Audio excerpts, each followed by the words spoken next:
mo tún kí n káàbọ̀ sínú ìpàdé ọlọ́mọlé ọlọ́mọlú ọlọ́mọ orílẹ̀-èdè tòní o bó lójú ọjọ́ lọ́dọ̀ yín só ń dojú ọwọ́ só ń lọ bá a ṣe kọ̀wé rẹ̀ káàbọ̀ lábala lérèfé náà la já sí ojú fèrèsé tá a ti yọjú náà Nasarawa la lọ níbi tá a ti ń gbọ́ tí wọ́n sọ wípé àwọn terrorist group míì tún ti bẹ̀rẹ̀ o torúkọ wọn ń jẹ́ wúlò mo ní kí wàá lè lé báyìí wọ́n lọ Nàìjíríà ṣé ojoojúmọ́ ni ẹgbẹ́ terrorist fi ń gbilẹ̀ sí ni wọ́n ní láti ẹ̀ka ti Boko Haram ni wọ́n ti wá wọ́n ní wọ́n ń pẹ̀ka sí mu ni ó kàn dàbí ìgbà téèyàn bá gbin irúgbìn bó bá ṣe ń wù sí bó bá tán bá ń bomi rin tátẹ́gùn fẹ́ sí tóòrùn náà ń pa díẹ̀díẹ̀ yóò mọ̀ experience photosynthesis yóò wà mọ̀ wo ẹ̀ka mo ní ààyè gbà nìyẹn ààyè gbà níbi tán gbìn sí ni báyìí ò bá gbà bóyá katapila ti gborí ẹ̀ kọjá àbí katapila ti wú àbí ẹni tó mú ọkọ́ dání ó ti fọkọ́ wú mo ní bó wàá náà ṣe wá ń wo ara wọn ran Nàìjíríà báyìí tí terrorism agbésùmọ̀mí banditry tó fi ń gbilẹ̀ tó yìí tó wá dé wípé Boko Haram wọ́n tún ń lẹ́ka wọn wù ẹ̀ka àti ìgbọ́n kankan lẹ́nu àwọn ọmọ iléeṣẹ́ ológun ṣùgbọ́n àwa náà akàndédé kófìrí ìròyìn ni àbá ní ó dáa Sahara Reporters náà ti gbé náà bá ní ká bọ́ fẹ́ lójú ká béèrè lọ́wọ́ ìjọba pé ṣé lóòótọ́ ni ìbéèrè yìí la sì ń béèrè lọ́wọ́ wọn tí dáhùn rẹ̀ tán àtún ti kófìrí ìròyìn míì níbi tá a ti gbọ́ wípé ìkànnú àwọn pásítọ̀ Ekwa Church the Evangelical Church Winning all ìyẹn ilẹ̀ Haúsá ni wọ́n ti máa ń ní chọ́ọ̀chì jù mi ò tiẹ̀ rí mi ò gbọ́ rí ní ilẹ̀ Yorùbá. ibẹ̀ ni wọ́n ti ní Reverend Anthony Lambert tí wọ́n jí gbé tí àwọn bandits ní o ní Southern Kaduna wọ́n láwọn bandits ló jí wọn gbé o àbí kí ni ìyàtọ̀ láàrin bandits àtàjọ́sùmọ̀mí wọ́n ní wọ́n ti pàpà wá kú sí ọ̀dọ̀ wọn báyìí o. The LIB reported that Reverend Lambert tí wọ́n jí gbé pẹ̀lú Christian Anthony àti Dan Lamizana nígbà tí wọ́n ń ṣiṣẹ́ ní oko wọn lọ́jọ́ Friday July 25, 2025 nínú oṣù keje. ṣùgbọ́n tí wọ́n gbẹ̀mí mì nínú oṣù yìí wọ́n ní while his wife was later released after paying a ransom of 5 million and they later demanded a motorcycle, Reverend Anthony remained in captivity. wọ́n fọ̀n yòókù lẹ̀ wọ́n gba kátàkùkù ṣùgbọ́n wọ́n fi olórí ilé gangan lẹ̀ ó sá ti kú sọ́dọ̀ wọn báyìí o. Ìgbò wa ni wọ́n ní sọ wípé wọ́n ń pa Kristẹni ẹ jẹ́ kó ń bẹ lórí ọ̀rọ̀ ti arábìnrin tí wọ́n fún ní clemency tán fún ní presidential pardon ìbá presidential pardon yìí náà rí o. arábìnrin Sanda tán ló pa ọkọ rẹ̀ ogun yànnàyànnà tí ọ̀rọ̀ fa wuyewuye lórí rẹ̀ ìdá olójú méjì ni ìròyìn tàná bàbá arákùnrin yẹn jáde ó lóun ti dáríjì ẹni tó pa ọmọ ọ̀hún bẹ́ẹ̀ náà sì ni àwọn ẹbí ní rárá àwọn ò mọ̀ rí pé láti joy for decades ló ti rìn lọ bí orí tán sangi àwọn ògbúrò rẹ̀ pé kò ṣe bàbá fún ẹni tán pa yìí pé ẹni tó jẹ́ guardian tó jẹ́ pé òun ló dúró fún bíi bàbá òun ló ń gbọ́ bùkátà rẹ̀ pé kò fọwọ́ sí ibo ló ti wá rìn wá ní ìsìn tó ti sán wá bí ẹran orí rẹ̀ sì tó ṣẹ̀ wá ń lọ bá ìjọba pé kó jáde o tó bá jẹ́ pọ́n fún lówó ni kàn tètè mọ́ o. àwọn èèyàn tó ti rú ìròyìn sókè padà wọ́n ní àwọn oníjẹ́ ó sinmi bẹ́yẹn o arákùnrin tó ń pera rẹ̀ ní bàbá rẹ̀ ní lóòótọ́ ṣùgbọ́n ó ti rìn lọ látijọ́ ìkógbọ́ bùkátà gbà tí Bílíámínù gan ṣe wedding tó fi kó ẹ̀hànnà tó páyì wọ́n ní kì í sóun ló ṣe bàbá fún àwọn lè kó picture jáde pé ó ti kọ́ ọmọ yẹn lẹ́sẹ̀ pé ó sì wá jẹ́ dàí pé irú kí lélẹ̀ ìwọ Ọlọ́run ọ̀nà ẹ̀bùrú náà rè gbà yìí ṣùgbọ́n àwọn kan ní kan yá fi wípé ìdáríjìn ní ìdáríjìn jẹ́ ẹjá dé Arise TV kagbọ́n tí Rufai àtẹni tó sọ bẹ́ẹ̀ sọ bàbá náà rí bẹ́ẹ̀ bá wojú ẹ̀ dáadáa gan ó ju ẹni tó ti rìn lọ́nlé ti pẹ́. Oji, see, everything that this government, when they were in opposition, people like President Tinubu and his cohort mocked Jonathan for, they have done in return. But the hypocrisy is that those that mocked Jonathan then, they can't talk today. They've brought out the tweets of Mr. Festus Keyamo about the pardon of Alamisia. They've just brought out the messages of Professor Wole Soyinka condemning the pardon of Alamisia, calling it immoral. Let the joke continue. But Oji, let me read you an excerpt from people that were instrumental to raising the man that died. Because Dr. Bello Aliru Muhammad OFR was instrumental to raising him. I don't want to go into their family conundrum. But hear what Dr. Bello said. He said that the alleged grounds for Miriam Sanders' release was predicated on appeals from her family, among other considerations. It's pertinent to stress that Biliamu was also a cherished family member who was profoundly loved and deeply mourned by the teaming relations, friends, close associates, following the unfortunate incident that resulted, let's not forget, had earlier on denied the same children now used to elicit sympathy and secure her release. The opportunity to know what a father's love and care means. All I just want to ask is, for those that are now coming out, granting press conference, because you can see that a pardon now has now become a political issue. And that's to show you that the pardon should never have been done. A pardon that leaves other parties hurt. Were other parts of the family consulted before this pardon? So it shows that it should not have been done. But I want to ask them today, if the tables were turned, that it was the lady that is being pardoned today, will her family support the pardon? Because you see, it's so easy. Yorubas have a saying, "Entoba kuniti egbe," is because the man is dead now. He's not here to tell his story. Right. Let's be careful. President Tinubu should stop wasting, or can I use the word, gifting out pardons like they are selling recharge card. ó náà lẹ́tí bọ́ lẹ́nu Rufai Oseni, ṣùgbọ́n arákùnrin kan tó wà ń bẹ pẹ̀lú wọn ń bẹ tí ó lóun ò gbà wípé wọ́n lè dáríjì anybody ṣùgbọ́n ó sọ pé ìkà ni bàbá abílẹ̀ aminu yìí ó tọ́jú ẹ̀ ó dúró fún gẹ́gẹ́ bí bàbá, ó tún wá kú tó ń gbọ́ pé wọ́n pa á, ó tún wá fẹ́ bíbà tó ń juwọ́ sí wípé àkùtùkùtù ẹ̀ lọ́lọ́run nù, pé àtọ̀rundọ́run rẹ̀, pé òkùnkùn gba tiẹ̀ tẹ́lẹ̀ ó ti pa sílé ayé tẹ́lẹ̀, wá rí èèyàn bọ́ pa sọ́run, ó wá ń gbèsè nìyẹn lẹ́yìn. ẹjẹ́ gbọ́ lẹ́nu ẹni tó ní ìdáríjìn, ó yẹ kí kò yẹ kán fún ọmọ ìdáríjìn, pé ó yẹ kán wà generous pẹ̀lú ẹ̀, ni yóò ṣẹlẹ̀ sí wọn náà, á wò bí wọ́n ó ṣe fún wọn ní ìdáríjìn náà ní sọ̀rọ̀. I think it's disingenuous to see how the social media has redefined us as a people. We are not vindictive people. And if you look at the reforms that is being clamored all over the world, the global reforms are moving from prison to correctional center. So what happens to forgiveness? I think that we need to change our narrative from what is being echoing out from the social media generation, which some people will refer as children of anger and babble of voices. We have a distinct culture, and I think forgiveness is central to this. The father of this girl, we had the report said he had forgiven. There is a need for healing. We cannot afford to regenerate vindictiveness, to regenerate vengeance, to regenerate cruelty. So I think that this lady has been sentenced to jail for a while and has been pleading. What if this lady happens on the reverse side? What if this lady happens to be a sister to any one of us? Are we still going to maintain this narrative? I think that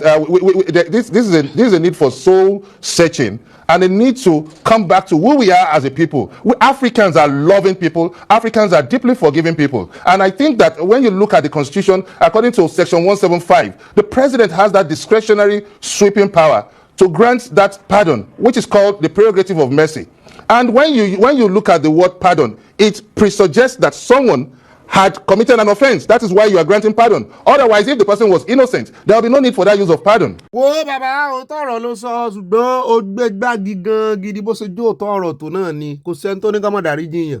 bó ṣe èèyàn náà ni èèyàn mọ̀ gbàdúrà àti ẹ̀ ti lọ ibi tá a bá mọ̀ gbàdúrà ni wípé ìwọ Ọlọ́run jọ̀ọ́ bá wa yí ikú ìkúrò lórí rẹ̀. ṣùgbọ́n tá à ń sọ ni pé kán mọ́ fi ṣe politics. ó gbọ́ gbogbo story tó wà lábẹ́ ọ̀rọ̀ yìí ni wọ́n ní bàbá yóò gbé ó kàn déédéé wá ni, ó mọ̀ bóyá ó ti gbowó bí ìgbà tó gbowó ẹ̀mí ọmọ rẹ̀ ni, ó mọ̀ bóyá ó ti gbowó, ibo ló wà látijọ́ ìdí òtọ́jú bílí.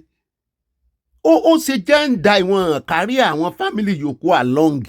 tó jẹ́ pé òun nìkan ló wá ń lẹ́nu ọ̀rọ̀, sóun ló tọ́jú bílí ni. no now bá a bá rí i pé nǹkan kan mẹ́ẹ̀ẹ́jà sọ, kó sẹ́ni tó ní kán mọ́ forgive èèyàn, à ń ṣe Ọlọ́run gan, ó ń dáríjì à ń bèlè èèyàn lásán. ṣùgbọ́n tá a bá ti ń rí kùrù kẹrẹ wípé ó dá kán ó dáríjì gbogbo àwọn tó wà nílé kìíní kán dáríjì gbogbo wọn, kí ló dé? It is. Yesterday, I challenged President Tinubu on the show that if he wants to do more pardon, I can give him some names. Shekau is one of them. Lawrence Anini is another one. And we can also put in the names of top criminals that destroy people, because we want a society that is not vindictive. If in the case of the person pardoned, I repeat, if they are not high up there, that they can even have access to the president, will that pardon happen? We're talking about a society that calls for fairness. And that's exactly what's happening in the north. Look at it. Bandits can go around in motorcycles, right? Yeah. But have we not been talking about Nnamdi Kanu for a while? So you can see the kind of country. All of this is not an offense. Just let some other people take guns and move on the street. Look at that one, wearing military camo.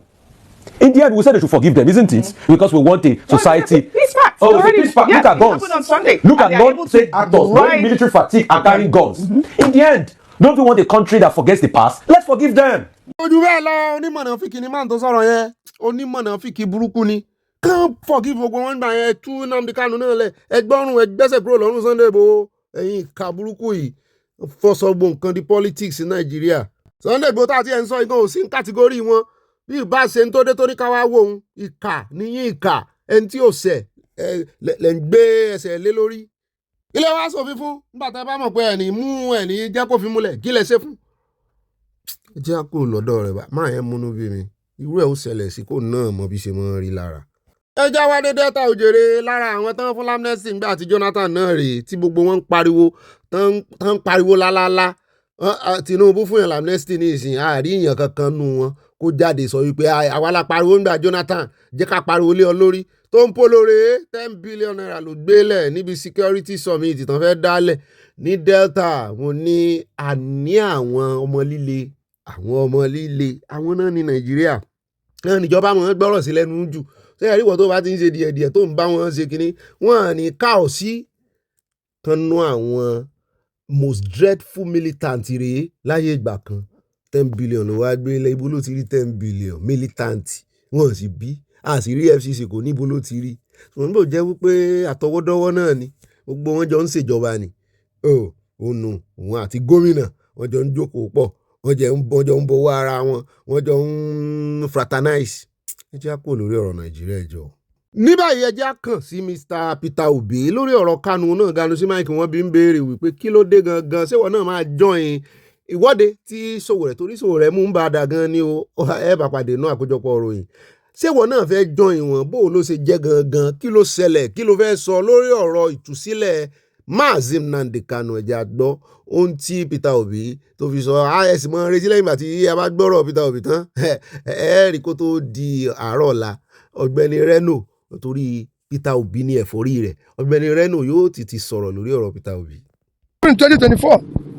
I've said, and now that he has gone since he's been to court, the rules should be followed, not just for Nnamdi Kanu, for all agitators across the nation.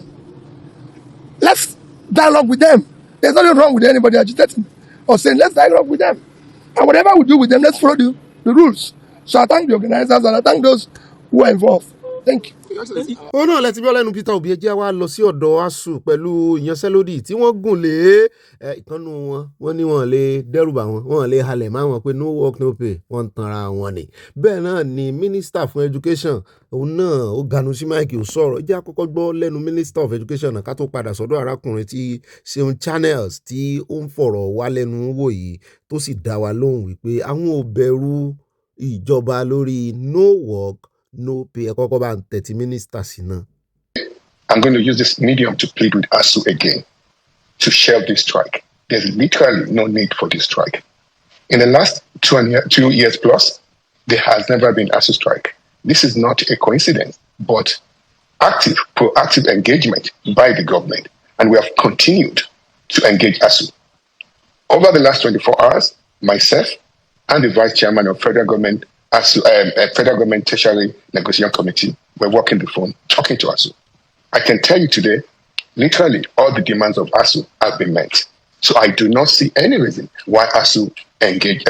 has gone on this strike. We had feelers that despite us negotiating with them in good faith, truthfully, they were determined to go on this strike. Even from Friday, I've been getting text messages that ASUU has decided to go on strike. And when you do that, when you predetermine your action, despite every goodwill or gesture of the government to you,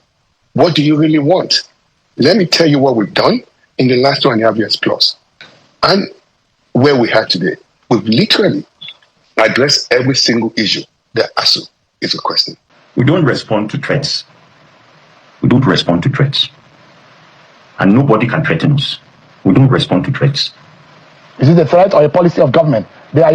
your employers. He's threatening and us. say when you're not working, you will not get paid. It's a policy. He's threatening us. He's writing to NAMDA. He's writing to Konwa. He's telling them that they can get their salaries. Trying to cause divide and rule. All of us are united in this matter. Konwa is with us, Namda is with us, Sanu is with us, Nasu is with us, NAT is with us, polytechnics are with us, colleges of education are with us. He has got something coming. He had rather sit down and solve this problem, or he will see how he can divide all this out and succeed. ọ̀nà ni divide and rule ó jáde nísìnyí bọ́ sójú kámẹ́rà ó ní àwọn plead pẹ̀lú ASUU lẹ́yìn sí rèé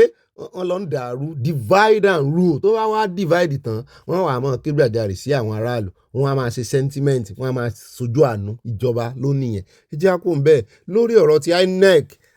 àmọ́ ń gbọ́ ìròyìn rere kan àwa àmọ́ bóyá yóò dodidi o níbi tó ti ń sọ wípé nínú ètò ìdìbò tí ń bọ̀ yìí wọ́n ní wọ́n fẹ́ mọ́ transmit result electronically láì ṣe pé wọ́n ń fi pépà gbé kiri tán ní sọ fún yín pé bivas yóò ṣiṣẹ́ yóò mọ̀ sẹ́nu rẹ̀ bó bá rí bẹ́ẹ̀ oníkálukú ó lè mọ access final result lórí ẹ̀rọ alátagbà ẹ̀rọ internet àmọ́ rí. On such process or method adopted or prescribed by INEC. But the new electoral bill, which is being considered now by the National Assembly, is proposing that transmission of results will now be mandatory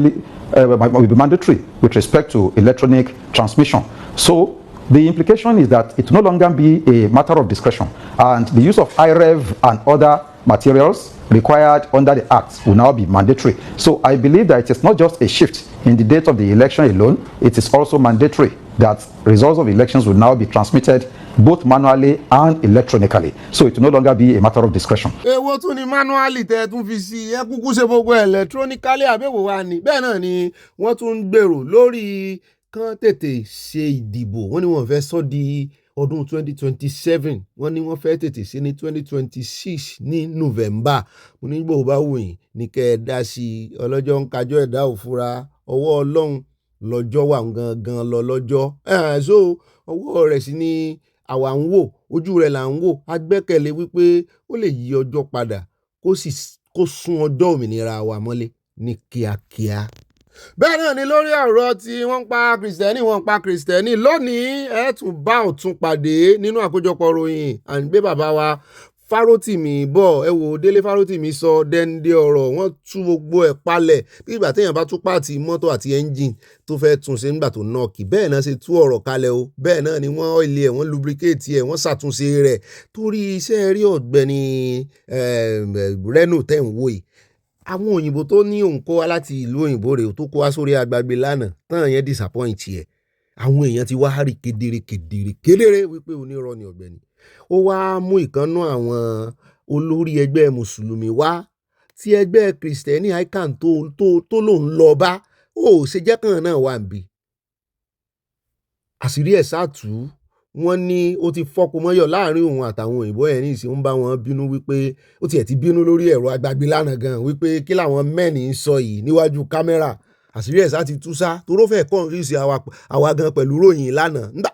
ó dá àárín kan àrùpá wa gan láàmú tá à ń sọ mọ́ ó sì tún introduce wọn wípé àwọn tó wáyé pé ó sojú wọn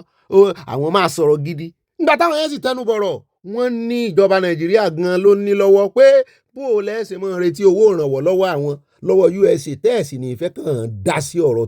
terrorist ó bá Ọ̀gbẹ́ni Reno ọmọkùnrin lábàdì kò rí sẹ́yìn ṣe ṣùgbọ́n ẹ farabalẹ̀ lónìí ẹ gbóòótọ́ ọ̀rọ̀ lẹ́nu Délé Farotimi bóyá lóòótọ́ náà ń pa kìrìsìtẹ́nì bóyá lóòótọ́ ni genocide wà àbí òsì àtúnfi rọ bùrọ̀dà Délé Farotimi òun àti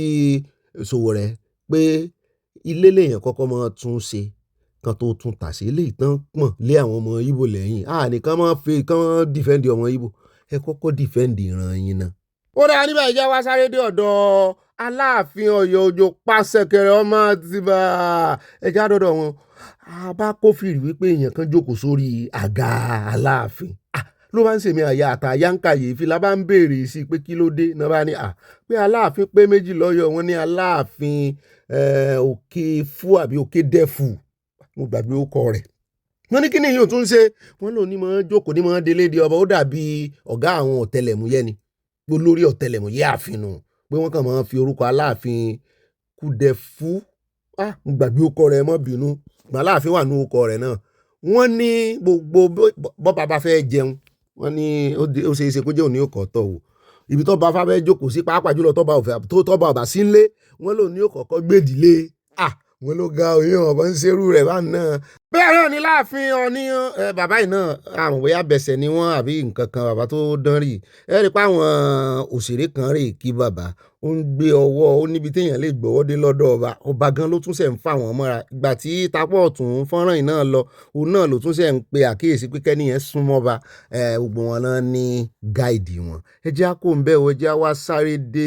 inú fọ́nrán tẹ̀ ń wo CCTV kámẹ́rà ní gbogbo ẹ̀yin tẹ̀ ń lo mọ́tò ìṣe lẹ́kọ̀ọ́ ìṣe ní ilẹ̀ Yorùbá ìṣe nílẹ̀ Yíbò gbogbo ibi tẹ́ bá wà ní Nàìjíríà ẹ̀ ń lọ klọ́ọ̀bù ni àbí gbogbo ibi tẹ́ bá ń lọ ẹ̀ mọ́ nífura kẹ́sì mọ́ jáfáfá arákùnrin ó yẹ ó ti kú òun bíi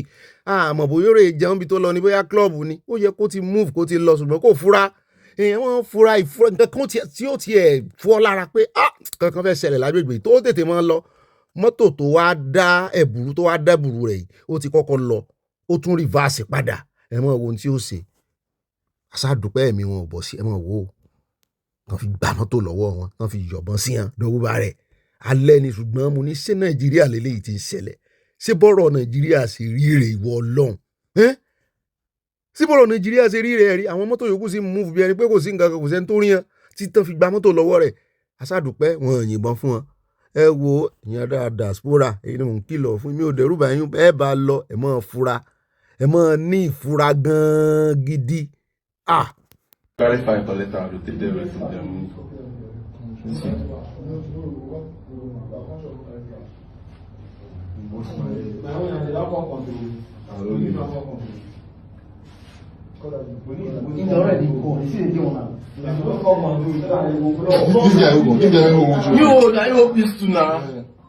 ó dá níbẹ̀ ìjẹ́ wá sáré dẹ́kọ̀ ẹni what God cannot do does not exist ẹ sọ lẹ́ẹ̀kan sí what God cannot do does not exist. arábìnrin kan ọmọ 32 years la gbọ́ wípé ó rè já sí kànga 60 feet deep mo ní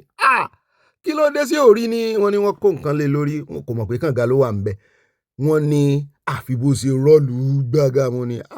ọlọ́run ọba wọn ní ṣùgbọ́n wọ́n tètè dùn wọ́n ní nọ́mbà 14 Mustapha Bọ́látiwá street off Agric bus stop Ìkòròdú area wọ́n níbẹ̀ ló ti ṣẹlẹ̀ o wọ́n ní ó attract attention àwọn ará àdúgbò wọ́n ní miracle gan náà fi yọ o gbogbo wọ́n ṣe yọ náà lẹ́sẹ̀ rí yẹn o wọ́n ṣe dóòlà ẹ̀mí rẹ̀ torí ẹ̀ mú láìkan ọmọ Nàìjíríà tán bá ti rí pé èèyàn kan wà léwu báyìí gbogbo wọn mọ sá kìtàkìtà ni láti tètè dóòlà ẹni tọ̀hún adúpẹ́ lọ́wọ́ Ọlọ́run wípé kì í ṣe fámílì kí àwọn tí wọ́n fi fóònù wòran pápápá bẹ́ẹ̀ rí kànga bó ṣe jìn tó lágíríkì adúpẹ́ lọ́wọ́ Ọlọ́run wò kéèyàn tó rí sí 60 feet tí ò sì mọ̀ pé kò tó wà ń bẹ kẹsẹ̀ gan mọ́ ti kán aṣáàdúpẹ́ wọn dóòlà rẹ̀ wá Ọlọ́run nídìí rẹ̀ adúpẹ́ lọ́wọ́ Ọlọ́run ẹ kálẹ́lúyà ẹ ṣe hashtag bóun náà ṣe wọ́n dúpẹ́ ní alihamudulilayi ẹ ṣe alihamudulilayi ẹ̀yin tìbílẹ̀ náà ẹ ní eriwo yà. ẹ wo no comment wa tó ní ilé ayé pé méjì orin la fi gbé ọ̀rọ̀ ayé mà lé o ọ̀rọ̀ ayé mà lé ọ̀rọ̀ ayé mà lé ọ̀rọ̀ ayé gbẹ̀gẹ́ o ọ̀rọ̀ ayé gbẹ̀gẹ́ kò má yé mi o ọ̀rọ̀ ayé ṣòro ọ̀rọ̀ ayé ṣòro ọ̀rọ̀ ayé ṣòro ọ̀rọ̀ ayé mà lé o ọ̀rọ̀ ayé mà lé ó tójú sú mi o àwọn kan ń jọba àwọn kan ń ṣẹ̀rù àwọn kan ń ṣe bí Elédùmarè ènìyàn rere wọn yìí pẹ́ lọ ènìyàn burúkú ló ń pẹ́ nílẹ̀ o ọ̀rọ̀ ayé gbẹ̀gẹ́ o àpèyàn kankan lẹ́yìn burúkú nù wọn situation la fi ń sọ̀rọ̀ lé lórí o irú arábìnrin tẹ́ ń wò yìí tó ń jẹmùlá lórí ìdáná mọ̀mọ́ rẹ̀ ló mọ̀ọ́mọ̀ gbé lọ tó ní òun ò fẹ́ kọkùnrin fowó tù lójú ẹ wá wo eléyìí tí ò ní mọ̀mọ́ Ọlọ́run ló ní màálù tí ò nírú Ọlọ́run ní ń bá a lè ṣinṣin eléyìí nínú kọ́mẹ̀ntì wa fún tòní.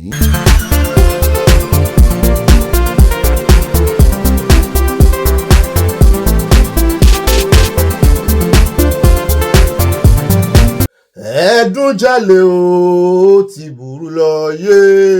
ẹ̀dúnjalè ó burú lọ kí lẹ́dún gbé owó ìgbà lẹ́dún gbé kí ló fi ṣe aṣọ ló fi ra o aṣọ kí ni yé aṣọ kẹ̀kẹ́ òyìnbó ẹ̀dúnjalè ó ti burú lọ yé ẹ̀dúnjalè ó burú lọ ìfàtẹ̀dùn dá wáyé wọ́n ní kẹ́dùn ó sanwó ilẹ̀ dandan ṣùgbọ́n ẹdún fà kíkọrí olóhùn ò ní sanwó ilẹ̀ dandan kàkà kóhun sanwó ilẹ̀ o òun a sì máa dúrí igi ṣe rere wọ́n ní ká máa wo ẹdun níran àgbààgbà ìlú dáríjọ wọ́n dáwó ilẹ̀ fẹ́ dùn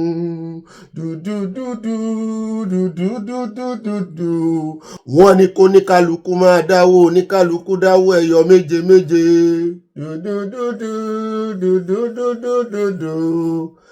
ẹdún fà kíkọrí olóhùn ò ní sanwó ilẹ̀ dandan owó ilẹ̀ tí wọ́n dá fẹ́ dùn owó náà lẹ́dún ti gbé lọ lóru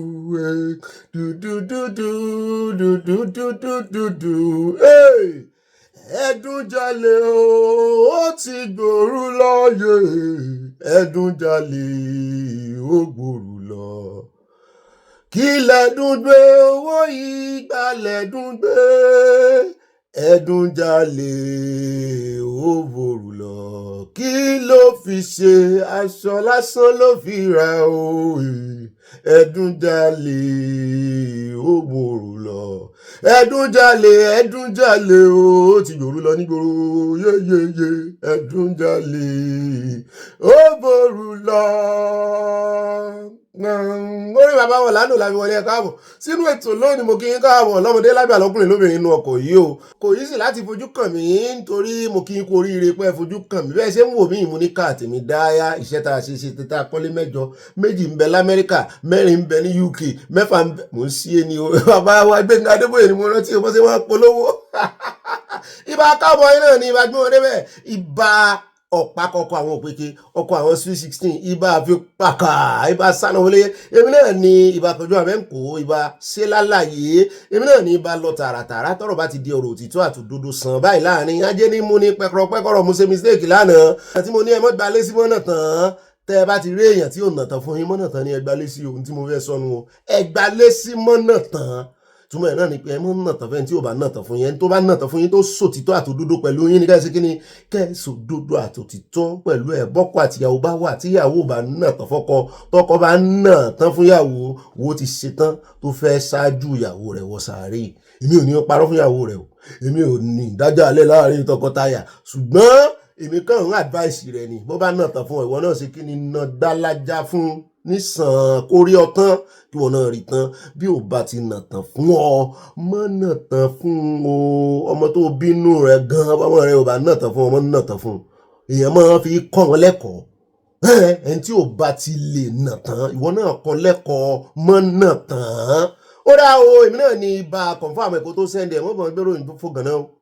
gbòrìn táwọn gbé ń bí àwọn rìsáàchì àwọn wá òdodo ká tó gbé yìí tí ò bá yé wa mẹ́ àwọn sọ ọ́ tá a bá sì wà mẹ́ẹ̀ta ṣe mistake à ń padà bọ̀ náà nù ká wà á ṣe àtúnṣe lójú ẹsẹ̀ níbi tá a ti ṣe mistake àìjẹ́ ó pẹ́ àwa ìgbà láàyè kó lọ mọ́sọ̀pọ̀ ti lọ kì í lọ o bọ́ bá lọ ń padà bọ̀ o kò sí tó lọ tí ò lábọ̀ o yóò sì dírú digba tí ó wà á dì fún ọ ìwọ náà wà á mọ̀ wòye pé kí mistake lọ kó filẹ̀ kó wà mọ̀ filẹ̀ kó lọ bí ó bá padà wá ó gbọ́ ẹni tí wọ́n ní wọ́n lé ẹ̀mí búburú jáde nù rẹ̀ lọ́jọ́ sínú bíbélì ni ẹ̀mí ẹyọ kan náà lé jáde nù rẹ̀ ó lọ ó fẹsẹ̀ gbálẹ̀ lọ inú bíi pé wọ́n lé ń jáde níbi ìkọ̀kọ̀ tó mọ́ farasin ní comfort zone òun ó wá tóbi 7 days ló bá tún ní kóun rè yẹ ibi tó ń ti jáde wo ibi tó ti lé ń jáde kóun rè wò bóyá ẹlòmíì ti gbábẹ̀ ìgbà tí ó débẹ̀ orí pé ó sì ṣófo ló bá padà ó bọ́ síta ó bá kó legions of demons bóun nìkan kọ́ lòun ó wà á inhabit bí mọ́ ẹ mọ́ ọ̀bọ̀ ẹ wá ràn lọ́wọ́ sódà wọn nílé yóò wà á burú fẹ́nitọ̀ ju ìbẹ̀rẹ̀ lọ mọ́jì ò rí bẹ́ẹ̀ o jọ àṣìṣe demon ni o tètè kò lè dànù kò parẹ́ mọ́ tijú pé o ṣàṣìṣe wà ní sọ o àwọn èèyàn ń gbọ́ o ẹnu kan ta fi ń sọ̀rọ̀ etí tí ń gbọ́ pọ̀ o ìwọlé ti gbàgbé o kò sí mẹ́mórì inú ẹnu kò sí lórí ahọ́n o ẹ má bínú mo tún ti ń fàágùn ẹni tí ò bá tẹ́ lọ́rùn ibà skip ẹ̀yin náà rèé bí tá a ti mọ́ kọ́gbọ́n rèé tọ́lọ̀ mọ́ fún à ń kọ́gbọ́n lára yẹn náà ń kọ́ lára wa ọmọdé gbọ́n àgbàgbọ́n láì dálẹ̀ ìfẹ́ nídìí èyí ọ̀rọ̀ tó ra tí mo ra ń sọ tí ń yọ̀ lẹ́nu mi kì í yọ̀ nínú etí o àwọn èèyàn wọn process yẹ o torí ẹ̀ mo ṣe sọ pé ọpọlọ súnmọ́ etí ju bó ṣe súnmọ́ ẹnu lọ ìwọ sọ̀rọ̀sọ̀rọ̀ ọ̀dọ́ mọ̀ rántí ẹ̀ ní mọ̀ gbọ́ o sọ̀rọ̀ mọ̀ rántí ẹ̀ ní mọ̀ gbọ́ ẹ mọ̀ lórí mi pọ̀ jù èmi náà ní ibà rìn gínìgínì gbogbo tí mo fi ń rìn gínìgínì náà rè tí ń gún mi àti ń gún yìí mo ti fẹ́yàwó tuntun àfẹ́lihóndò gbogbo ẹ̀yin ìyáálé ó yẹ wá rí ìdáná torí mo joyè kan lánàá ibà do as I say mo ti tọ́lá wá bá yín lónìí mo ti rà lọ́wọ́ ọmọ yẹn mo ti tọ́lá ó yá do as I say ẹ rí ìdáná fún ìyàwó tuntun àfẹ́lihóndò ìyàwó mi tuntun nù yóò dá fún ìwọ̀n mi o ẹ mọ́ jòwú àwọn mi àbí akíse wọ́nyìn ẹ nígbò ni mo fẹ́ tí mo sọ fún yín ẹ mọ́ bínú èyí obìnrin sì rèé ẹ mọ́ jòwú kò sí ojòwú òsè yẹn dàgbà kò sọ pé kó mọ́ jòwú mọ́ mi títí lọ́yọ̀ wọ́n kẹ́rù bóde nígbà kan wọ́n tó ti kẹ́rù padà wọlé ìyàwó tí ń bá fún ní yàrá yín rèé ó dà yàrá pọ̀ nílé ẹ mọ́ bọ̀ akúròyìn àná abẹ́rẹ́ ọmọbìnrin tí ń ta adúàṣà ṣe ẹ̀yin ọkùnrin ẹ̀ ṣọ́ra o ó lágbára o ń táwọn ọmọ ẹ̀ ń ti ara bọ̀ sí bèbè ó rí bèbè dì ń gbà míì báyìí tí ẹ bọ́ ọmọ ọba rọ̀lù wò ó ọmọ ológo ìdóbò ọ̀fẹ́ o mo ní ìrora ayọ̀ sọ fún ọ ní o lórí ọ̀rọ̀ ẹjẹ́ abẹ́rẹ́ ìròyìn wájà rẹ gbogbo eléyìí tẹ́ pápádé inú abala lérè mi ayọjú lójú fèrèsé ni ẹjẹ́ àdọ́ ìwọ̀nba omi tútù wájú ká lè tẹ̀lẹ̀ tútù nú àkójọpọ̀ ròyìn yóò dùn mọ́ wa mọ̀rìn no dulling moment ọlọ́run lójú orí bẹ́ẹ̀ kì í yé mi náà ẹ̀mí kankan máa gbé mi wọ̀ ní tí n bá ti bọ́ sójú kámẹ́rà ṣùgbọ́n lẹ́yìn kámẹ́rà mo ti jújú tá ń dálẹ̀ lọ abẹ́rẹ́ rí ojú ń tì mí ó dá o alákọ̀ọ́kọ́ náà kò rí ìròyìn wa fún tòní ẹ jẹ́ àlọ́ tààràtààrà ìròyìn tá a fi bẹ̀rẹ̀ lánàá òun náà látún fi bẹ̀rẹ̀ lónìí àbọ̀ rẹ̀ lélẹ̀ ìbáyìí arábìnrin Reverend Sister tó ní wọ́n ń fi kíní lọ́hùn fada tó ní wọ́n fẹ́ gba pátá ń di òun ní kéèsì ẹ̀fẹ́ ẹjọ́ ti Natasha àfi bá a ṣe gbọ́ tán sọ wípé àwọn rèé o àwọn ti wá gbèjà ara àwọn gbọ́rọ̀ tó sọdà alẹ́ lánàá kámọ̀ tí ìkó jẹ o wípé àwọn náà ní ìtàwọn fẹ́ sọlé o pé ká wá gbọ́ ẹ̀dá àtàwọn náà òun ni ẹ̀yin náà fẹ́ gbèjà ara yín sẹ́yìn ní fadá tí ò lòkó tẹ̀ ń fokó lọ àǹtí wọn ni rárá wọn ni ṣùgbọ́n ẹ jẹ́ kàn sọ̀rọ̀ náà mú àwádé náà àkójọpọ̀ ròyìn ẹ sọ̀rọ̀ àwa máa ń gba pákéjì láàyè kò sọ̀rọ̀ náà ní òbí bá ṣe bẹ́ẹ̀ á ti dá yín lẹ́jọ́ o ẹ̀jẹ̀ àwọn ṣe bẹ́ẹ̀ torí àìfarí apá kan dápá kan sí ẹlẹ́ẹ̀kejì bẹ́ẹ̀ ni a bá tún gbọ́ nílé ìgbìmọ̀ asòfin tán ń pariwo tán ní ọ̀wọ̀ kan tó fẹ́ bẹ́ẹ̀lẹ̀ mo ní sẹ́yìn sáà ṣe Natasha wọ́n ní lórí ọ̀rọ̀ Natasha ni wọ́n ní Natasha ló dìde tó sọ wípé òun gan kọ́ ló múùfù mọ́sàn arákùnrin kan sínétọ̀ kan láti Akwa Ibom ló múùfù mọ́sàn lórí ọ̀rọ̀ àwọn ọmọ Nàìjíríà tí ń jìyà ní Libya tó tún bímọ sí inú woro tán fi wọ́n pamọ́ sínú àhámọ́ pé ńgbà táwọn ìyá wọn ti ń bí wọn àwọn tó sì ń fún wọn lóyún wọn láwọn àtìláwí iná ń dé wọn mọ́ kọ́nà náà ń dé wọn mágolo tán ń dààbò wọn ní bàbá ṣé fìyà jẹ ìyá ẹ tún fìyà jẹ ọmọ tán bí ni ẹ jẹ́ ká gbà wọ́n lẹ̀ wọ́n ní asọdùn tí Natasha ń sọ rèé o tó fi ṣe prayer pé ó ń pray mọ́ ẹ máa pray ní kì í ṣe ní ṣọ́ọ̀ṣì onílé ìgbìmọ̀ asòfin wọ́n ní náà bàárẹ̀ èèyàn second motion làwọn asòfin máa ń rẹ́rìn nígbàtí Akpabio jan kíní ọwọ́ rẹ̀ mọ́lẹ̀ olú ọwọ́ rẹ̀ wípé who is going to second motion náà bàárẹ̀ èèyàn second motion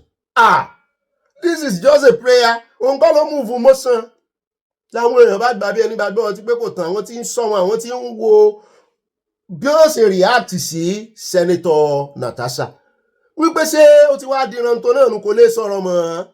mo ní Natasha náà múra wọn lẹ̀ ní ṣùgbọ́n kò náà jọ kó ṣe jẹ́jẹ́ àwọn èèyàn ń gbèjà rẹ̀ gan Ọlọ́run sì ń gbèjà rẹ̀ láwọn èèyàn bá kẹnu bo àwọn sínétọ̀ ṣùgbọ́n Akpabio ṣàdábí ọgbọ́n wọ́n fi rẹ́rìn-ín kó tó wá di pé Sẹ́nitọ̀ Bámidélé náà wá second motion wọ́n explain prayer rẹ̀ wọ́n ṣe ṣùgbọ́n ọ̀rọ̀ táwọn ọmọ Nàìjíríà sọ ó pọ̀ gan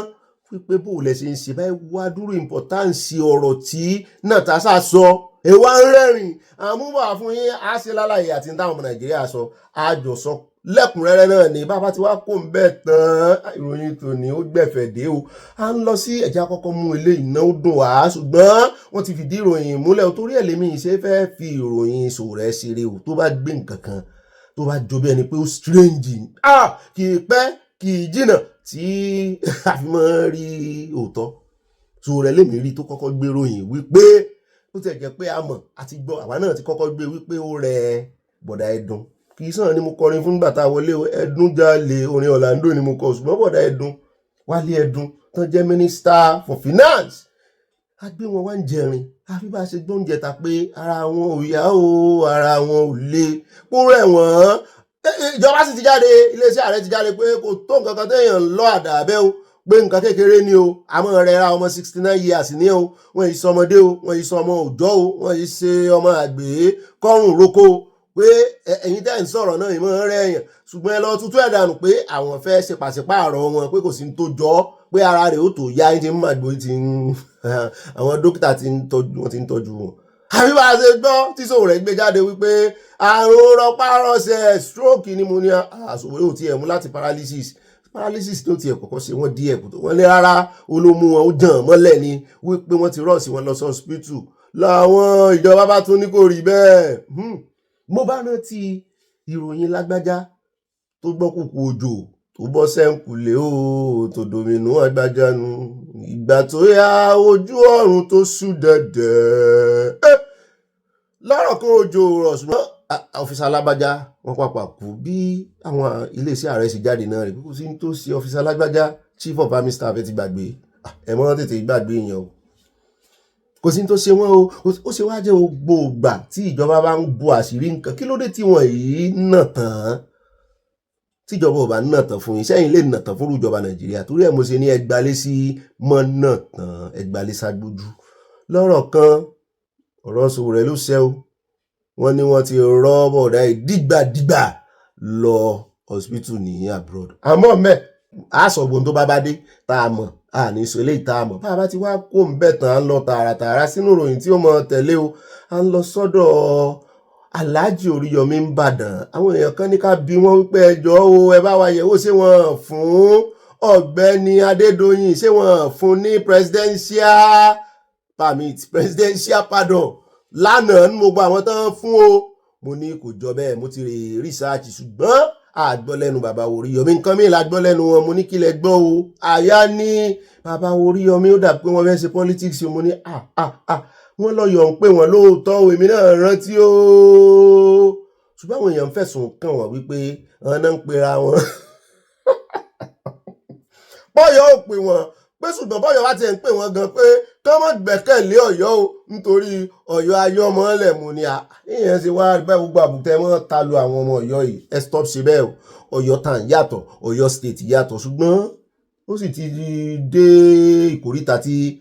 a ti mọ oko tọmọ ti bàbá báyìí torí wọ́n ní oko yìí bàbá yẹn wọ́n ní oko yìí jẹ́ ti bàbá tọmọ kó mọ́ làálàá láti fẹ́ wà ń bẹ́ ní ìsìn wọ́n tó pínyà Ìbàdàn ó dá dúró lọ́tọ̀ gẹ́gẹ́ bí state Ìbàdàn state Ọ̀yọ́ náà ó dá dúró ànímọ̀ tábà ọmọ Ọ̀yọ́ mọ́ lọ́rọ̀ kan wọ́n ti wá sọ bóyá kó tó wá dínú election 2027 bóyá yóò di Ìbàdàn pé ọ̀ torí ó ṣeéṣe kan ti create state àmọ̀gbà tí ó yà alẹ́ ni yóò yà kó pẹ́ alẹ́ ni yóò pẹ́ kó yá bóyá wọ́n wà yìí sí Ìbàdàn pé ọ̀ ṣùgbọ́n àwọn yẹn wá ń kìlọ̀ fún bàbá wa pé kọ́mọ join politics o pé àwọn tọ́wọ́ wọn ò mọ̀ àwọn oníṣẹ́ bí àwọn ló pọ̀ ń bẹ́ o pé ṣé mo gbọ́ sánrán tí orúkọ tí Canada pe àwọn ẹgbẹ́ òṣèlú méjèèjì tó léwájú Nàìjíríà ibẹ̀ ni bàbá Oríyọmí náà wọ́n ti sọ̀rọ̀ nípa Ọ̀yọ́ ń pè ọ́ pé bọ́yọ̀ bá ń pa àwọn ó dáhùn pé akílódé táìmọ̀ nìkan wọ́n ṣe politics èèyàn ní ṣe politics náà kílódé táì lọ́lọ́run pé àwọn síbẹ̀ sẹ́yìn lọ́lọ́run ti ń pè èèyàn ní tẹ́ ń pèrò sọ́kọ̀ pé ẹjọ́ wọn láwọn ò lè win ní constituency àwọn local government àwọn ò wà á fi dá yín lójú wípé lóòótọ́ lè mọ́ gbé àmọ́ra politics wọ̀ ṣùgbọ́n báwọn ó bá ṣe Ọlọ́run wà lẹ́yìn àwọn àǹbọ̀nbẹ́ àgbà máìkì sí lẹ́nu àtibẹ̀ lágbàdé ọ̀dọ́ bọ̀dà Délé Fárótìmí níbi tó ti ń ṣe lálàyé fún wa lórí ọ̀rọ̀ wọn pa kìrìsìtẹ́nì a ní kílẹ̀ rí sí i wọ́n ní kò sí nǹkan kan táwọn rí sí ju wípé ọmọ Nàìjíríà gọ̀ bẹ́ẹ̀ náà ni àwọn tí ń tì wọ́n tán tàn wọ́n tán mú wọn lẹ́gọ̀ wọn náà gan olórí ẹgọ̀ mu ni ṣé ọmọ Nàìjíríà àtijọba lẹ́wà ń bá wí ẹ̀yin náà ń bára yín wínú wọn ní gbogbo àwọn ni nítorí wípé ó sojú wa kòrò wọn náà tẹnu bá ìjọba USA o wọn níṣejú wa ni a sì gbọ́ wípé ìjọba USA ló influence Buhari wọn agbọ́lẹ́nu bàbá wa kan tán ṣiṣẹ́ pẹ̀lú military intelligence rí náà tán láwọn wà lára àwọn tó bá USA sọ̀rọ̀ wípé Buhari ní ẹjẹ́ ó wọlé ẹ ti gbàgbé interview yẹn bàbá tó sọ wípé wọ́n fẹ́ islamize Nàìjíríà tán láwọn ṣiṣẹ́ ní intelligence military àgbéwá wa kò tí ì tọ́sẹ̀ méjì tá a tún gbé wá àkàn lo ibi tán ti sọ ọ̀rọ̀ ti Buhari ni wípé USA lọ́wọ́ ń bẹ̀ ẹ sì mọ̀ pé Reno náà ó sọ bẹ́ẹ̀ lánàá a ló ní fact ẹ mọ̀ sí àgbẹ̀ o Reno ní fact ṣùgbọ́n kò sóòótọ́ ń di fact ẹ̀ ń tó mú wá sọ̀rọ̀ lánàá wọ́n yẹ̀yẹ́ rẹ̀ gan o àṣírí rẹ̀ ti tú gan o ó lẹ́ẹ̀ ti lọ bá olórí ICAN ògbó olórí ICAN wá olórí mùsùlùmí ló gbé sẹ́gbẹ̀ẹ́ kí nìyẹn ó sọ tẹ́lẹ̀ yóò kí ọ lẹ́yìn ni lọ́rọ̀ kan wọ́n yẹ̀yẹ́ rẹ̀ lánàá gbogbo àwọn òyìnbó tó lòun ló ń gbé wá irọ́ tó fúùtù fẹ́ẹ̀tẹ̀ kò gbé èèyàn kankan wá ọ̀tọ̀ ni tó sọ fún ẹni tó interview wọn lánàá pé wọ́n fẹ́ sọ ọ̀tọ̀ ni táwọn yẹn sọ wípé aṣáájọ ó fẹ́ confuse mi lánàá pé ṣé mi ò mọ tí mò ń sọ mọ́ ni mo tún lọ tún ìròyìn yẹn wò láti bẹ̀rẹ̀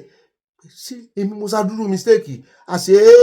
jújú ló fẹ́ fi bò á lójú bàbá yẹn ọlọ́gbọ́n ẹ̀wẹ́ burúkú ni o èpè làwọn èèyàn ń ṣẹ́ fún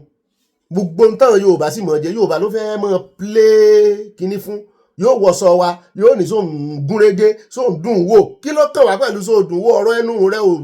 dùn wò wọ́ọ̀tì ẹni tó ń wọṣọ Yorùbá jọ àránṣẹ́ lọ́rọ̀ kan ọ̀rọ̀ tá à ń bá bọ̀ bọ̀dà Délé sọ̀rọ̀ gan o wọn náà mẹ́nu bà ti USA wípé wọ́n wà lára àwọn tó influence tí wọ́n yí ẹ̀sìn mọ̀ pé Jonathan náà fẹ̀sùn kàn wọ́n à ń bọ̀ mẹ́ bọ̀dà Délé sọ̀rọ̀ gbogbo àná sọ̀rọ̀ sí o lórí náà ni kò ní dọ́là bá wa ti wá kó ń bẹ̀ tán á lọ tààràtààrà sọ́dọ̀ Sowore òun tiẹ̀ mú kékeré o ó ń gbáradì gidi fún iṣẹ́ election ó ń gbáradì fún ìwọ́de tó fẹ́ lọ sí Aso Rock on the 20 ẹni 15 ó kù 5 days bẹ́ẹ̀ náà ni mobilize àwọn èèyàn bẹ́ẹ̀ náà ló gáwọn sí máìkì wí pé sẹ́ẹ̀ àní gbogbo di Jericho tí wọ́n mọ yí Nnamdi Kanu ká òun ti ṣetán láti gbèjà àbíwó hallelujah lẹ́ẹ̀fì bíwó àbíkíni ó ní orin struggle orin protest mo bá ní jọ Sowore bọ́ọ̀bà wá sọ̀rọ̀ sóhun kan ti dán ọ lẹ́kọ̀ọ́ ní Arise TV wọ́n dán ọ lẹ́kọ̀ọ́ náà ní Channels TV bọ́ọ̀bà sọ̀rọ̀ lọ tó sọ̀rọ̀ bọ̀ ọmọ mú ti Sunday Igboho mọ́ jọ bọ́ọ̀ òsàbò lè gbè mí jọ fi mí lè bó sì bá mi bọ́ọ̀ bá ti lè gbé ìran rẹ tó àpọ̀lẹ́jì Yorùbá tó ń wá ojú rere ọmọ Ìgbò nítorí ti Nnamdi Kanu kọ́lọ̀ mọ́jẹ̀ kí lè bu ọ lọ́wọ́ àwọn òní wọ́n sí à ń gbàdúrà fún yín ṣùgbọ́n wọ́n ṣẹ̀tanú Sunday Igboho inú mi sì dùn tí Mr. Charles Arise TV wọ́n já ń tàn mọ́ lórí ọ̀rọ̀ yẹn wípé mọ́ fi wé inú mi dùn gan pé òye yé àwọn elite pé ìjà tí Sunday Igboho ń jà yàtọ̀ sí ti Nnamdi Kanu ẹjẹ́ àmọ́ pọ́nu mọ́ ẹ má jẹ́ kán da ló ń pọ̀ mọ́ sápàtà ẹ má jẹ́ kán da gàárì mọ́ yanrìn wá kán má da yanrìn wọn mọ́ gàárì wa àwa la ní gàárì kán má da yanrìn wọn mọ́ o torí ẹ wò ó kàkà kíkú mọ́ jẹ́ sèse wọ́n fẹ́ fi ṣàwàdànù ní o kó ní kálukú dọ́mú yẹ ẹ̀gbẹ́ kan jàjà wọn bọ́ bá ti ọmọ yín mọ́lé ẹ jà fọmọ yín mélòó nù yín ló lọ kíní náà ọmọ Ìgbò ló lọ Benin nígbà tán ti Sunday Igboho mọ́ kíní bàbá ọmọ Yorùbá tán dìde sọ̀rọ̀ rẹ̀ kí wàá ní tọmọ Ìgbò tí ó tún mọ́ ṣẹ̀tanú rẹ̀ òun á ń pàdé àpòpọ̀ torí pé ó fẹ́ lọ jà fún Nnamdi oní kò yẹ kán mọ́ owó Sunday Igboho náà ràn Sunday Igboho tó yẹ kó pariwo ara rẹ̀ síta tí ò bá pariwo ara rẹ̀ síta ní ìsìn ó pariwo ara rẹ̀ síta náà làwọn èèyàn tún ń bú pé kí ló dé tí tún ń sọ̀rọ̀ kò yẹ kálágbára mọ́ sọ̀rọ̀ báwọn wọ́n ti gbàgbé pé Ọlọ́run ló fẹ̀yìntì Ọlọ́run lálágbára tó ń wọ ẹ̀yìn lẹ́yìn fojú alágbára àwò òun ń wo Ọlọ́run ni ẹ mọ́ gbé síbi tí ò tó tí ò jókòó sí ní tí ń sọ fún yín tí Sunday Igboho ń sọ fún yín nù ẹ mọ́ fóun sáàyè Ọlọ́run òun ò lágbára wọ́n gà òun mọ́ kọ́nà wọ́n gbẹ́sẹ̀ lé àkáǹtì òun ìtumọ̀ ẹ̀ náà nu ojú Ọlọ́run lòun wò ẹ wá ní wọ́n mọ̀ ṣe bí alágbára ìtumọ̀ ẹ̀ ní gbogbo ẹ̀yin tẹ́ ẹ ní kó mọ̀ sọ̀rọ̀ kó mọ̀ ṣe bí alágbára lóòótọ́ ẹ lè gbà wọ́n yànjú pé gbogbo ọ̀rọ̀ kọ́ là á sọ lójú afẹ́fẹ́ ṣùgbọ́n pẹ̀lẹ́ lákọ̀ ó lábo nídìí èyí Sowore jọ mọ̀ ṣe comparison Sunday Igboho pẹ̀lú Kanu mọ́ gbogbo ọ̀rọ̀ rẹ yọ ọ̀rọ̀ Sunday Igboho pẹ̀lú bó o bá ti lè gbé tó o bá ń ní kán ṣe dáadáa fún Kanu bẹ́ẹ̀ náà ni kó o máa rántí pé ẹ tú Sunday Igboho náà lẹ̀ ẹ túlẹ̀ àwọn méjì ló yẹ kó ọmọ ìjà fún mọ́ wàá ṣe sọ́nà ní èèyàn kan kó fẹ́ fi gbé èèyàn kan irọ́ o ó ṣe bẹ́ẹ̀ o bá ṣe bẹ́ẹ̀ pẹ̀lú yín ni gbogbo tí Nnamdi Kanu sọ̀dà alẹ́ àti ẹ̀ ní sọ̀rọ̀ sí pé kí ló kàn án pẹ̀lú tiẹ̀ mo sì dúpẹ́ lọ́wọ́ Ọlọ́run gbogbo yín náà lẹ́mọ̀lẹ́ lè jẹ́rìí mi pé èmi ò fi gbà kankan mi ò hẹ́ẹ̀tì wọn n ò kórìíra wọn ṣùgbọ́n pé kájọ ṣe ní n bá rí tó ń ṣe dáadáa gbàtàn náà declare lọ́jọ́ sí gbogbo wa náà la pàtẹ́wọ́ fún wọn. ó dẹ̀ jẹ́ pé àwọn wò wọ́n báyìí pé ó dà yóò tó yé láwọn ẹja jọ ṣe ẹja tẹ̀lé wọn irọ́ èmi ò ní báyìí pariwo ariwo yẹn o ẹni tó fẹ́ sun tó á tún wọn fẹ́ mọ́ fipò para. ó dà ń bọ̀ ń bẹ́ o wọ́n ti kìlọ̀ fún Sowore bẹ́ẹ̀ náà ni Sowore tún sọ nǹkan mi ó ní kàn ọmọ Nàìjíríà rúfin ó ní kàn bó náà ṣe sọ ẹjẹ́ ń kọ́ ní English àyà ni bó ṣe sọ́mọ̀ kan òun ni bó ṣe sọnù ó ní people should break the law that keeps breaking them pé kí law tó break yín ẹ break ẹ túmọ̀ ẹ̀ náà ni pé ẹ rúfin ó ló ní context àbí só gbé adébẹ̀ náà àkójọpọ̀ ròyìn ó lóun gbé adébẹ̀ àjọ ogun tó sọ owó context ẹ̀ tó ní bá a bá ti wá pò ń bẹ̀ tán lọ́rọ̀ kan Okpebolo ló tún sọ̀rọ̀ ó yan new commissioners ló bá ń fi fìlà hàn wọ́n kì í ṣe irú fìlà mi o fìlà tán ya kíní lógo olódo dẹ̀ sí on your mandate ló bá ní ẹni tí ò bá ti lo fìlà yìí pé àwọn fẹ́ ṣe council meeting ẹni tí ò bá ti lo fìlà yìí wá kọ́mọ̀ wà kò ní rójú rere òun làwọn èèyàn bá ní ṣe bí tí politics dé iṣẹ́ tí ẹ rí bí tí ìkóríta tí Nàìjíríà dé lórí ọ̀rọ̀ politics wọ́n ṣe ń play ẹ̀ yìí kò sún kò gbà yín kò mójúmọ́ tìyín ojú ò mọ́ tìyín fún Nàìjíríà ríro kò kàn yín lóminú wọ̀ pé tí nǹkan bá ń dún yàn ọ̀tọ̀ ṣùgbọ́n tí nǹkan bá ń gbà yàn lójú tì tó ń wò pé sórílẹ̀-èdè rẹ̀ náà rí orílẹ̀-èdè rẹ̀ náà ní ṣe báyìí wò bá politician ṣe sọ̀rọ̀ bí tí Nàìjíríà dénú mọ́ mi rí Scott bínú lánàá iye ọ̀gẹ̀dẹ̀ táwọn fún wa kọ́ náà fún wa bíi 3-4 náà fún wa lánàá tó rọ̀rọ̀ Nàìjíríà sùn wọn à ń bọ̀ ń bẹ̀ á sọ púpọ̀ lórí rẹ̀ lónìí náà ni kò ní dọ́là o ẹ̀jẹ̀ á mélèé mọ́ ká tó kò nù bí tá a ti ń dami síwájú yìí ẹ̀jẹ̀ á dé ìtàló níbí náà ni ìròyìn kan akọ̀rọ̀ra lo àwòrán rẹ̀ lánàá àfún ilẹ̀kùnrẹ́rẹ́ bó ti jẹ́ wípé a sọ̀rọ̀ nípa àtàwọn ọlọ́pàá tó kú nípa èèyàn kan tó dáná tó ṣí gáàsì ilẹ̀ tó explode lára àwọn jihadis náà ni wọ́n á rò pé iye tí ń yé wa ń bí náà torí ọ̀pọ̀lọpọ̀ wa la máa ń sọ pé gọ́ọ̀mẹ̀ntì ìkílẹ̀ ń wò náà jihadis fi ń wo àárín yìí wọ́n pọ̀ ń bí o talibanism ní ogun wọ́n pọ̀ ń bí ṣùgbọ́n wọn àti ìmọ̀ ṣe gíragíra bíi ti France bíi ti UK ṣùgbọ́n ìjọba ti wá fẹ́ tètè gbégbèsè Christian countries nílùú yìí ṣùgbọ́n wọn yìí jẹ́ kó hàn bí ẹni pé Christian country ni wọ́n á rò pé àwọn náà ti wá ń gbégbèsè ní ìsìn pé gbogbo ẹni tí bá ń wọ ìjáàbù wọ́n ń pè kan náà ní bàárà kàbí nǹkan kan ìjáàbù tí máa bo ojú pápátá tí ìfààyè gíláàsì ilẹ̀ ìkan wọn fààyè gíláàsì ilẹ̀ wọ́n ní méjèèjì náà fẹ́ bánu báyìí wọ́n ní àwọn nǹkan kan wà tó mẹ́hẹ nínú ẹ̀sìn mùsùlùmí táwọn ń wò yìí tí táwọn ò ní gbàgbọ́ nú ẹ̀ tipátipá tí kúùkù kan mọ́ fi tipátipá mọ́mọ́ lọ lé ọkọ wọ́n ní rárá wọ́n láwọn ò fẹ́ mọ́ wọ́n ní so kán máa practice ẹ̀ bí wọ́n ní kàn mọ́ sí rí ibi tán ti ń ṣe public funding wọ́n ń gbowó fún mọ́sálásí kan àwọn ẹgbẹ́ kan táwọn ò mọ̀ tán kóra wọn jọ wọ́n ní ẹgbẹ́ ti ṣòro kóra jọ pẹ̀lú ibi tí ọ̀rọ̀ terrorism lẹ́sìn mọ̀ wípé ààrẹ Tinubu gan wá sí mi ò mọ̀ bóyá sì wà ní Italy ara ń tó ṣokùnfà ọ̀rọ̀ yẹn nìyẹn torí lórí ọ̀rọ̀ terrorism ní West Africa ni wọ́n ń deliberate lé lórí Italy àti Jordan náà jọ gbé kalẹ̀ alba náà pe àkórí rẹ̀ tó wù kàn pé ààrẹ ẹ̀ ló wá ń ṣokùnfà wípé ẹ̀yin tẹ́yìn help West Africa ẹ̀yin náà ẹ mọ́ sùn para o ẹ mọ́ sàsùnpìyẹ o àwọn ará bíi wọ́n ṣe máa ń dọ́gbọ́n wo àárín èèyàn rẹ̀ ẹ̀sìn náà máa ń gbé bọ́n tó ń farúgúdù lẹ́tàn ní wọ́n ń pa kìrìsìtẹ́nì bàbá wa kan wọ́n jẹ́ òótọ́ ọ̀rọ̀ mọ́ lẹ́nu comment section wípé sẹ́ẹ̀ rí wọn báyìí mùsùlùmí làwọn tó ń pera wọn ní tẹ́rọ́rìsì bandit ni o gbogbo wọn o ẹ lọ wo flag wọn ẹ lọ wo kéwù tán ké síbẹ̀ ẹ lọ wo orúkọ wọn gan iswap ẹ̀ka Boko Haram nìyẹn iswap the full meaning of iswap is Islamic West Africa Territory iswap ibo ni p rẹ̀ sá lọ àti ẹ̀fẹ̀ mọ bó ṣe jẹ́ ṣùgbọ́n Islamic ìtumọ̀ náà ni wípé ẹ̀sìn orílẹ̀-èdè ẹ̀sìn ìjáde ìjàdís náà ń jà bẹ́ẹ̀ tí ń bá yín jà bá ti ń bá yín jà ẹ̀ tí wọ́n pé jẹ́ ẹ̀sìn ní ń bá yín jà yẹn ìjà ẹ̀sìn náà ń bá wọn jà so kílódà ní wọ́n ń pa kìrìsìtẹ́nì ṣé bí ojú tún ti ìjọba báyìí pẹ̀lú tí rẹ́nu wa sọ tí ò mọ̀ dí ọ̀rọ̀ tó kàn rò pé òun lè ṣèbò nítorí pé òun fẹ́ wá ojú rere ìjọba kan lè fóun nípò. Ó dójú ti ara rẹ̀ ó dójú ti ìjọba Nàìjíríà lánàá. Wọ́n náà